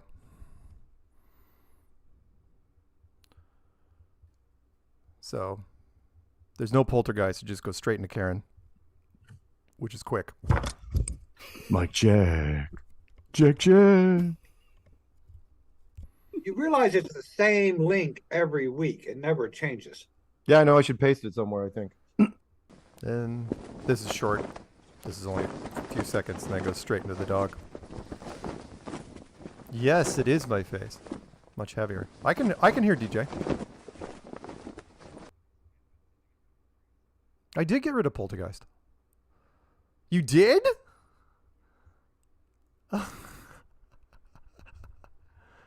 All right. I'll mess with it.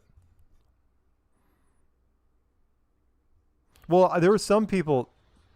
There were some people that said that it scared them, like they were trying to sleep, and then it would scare them awake.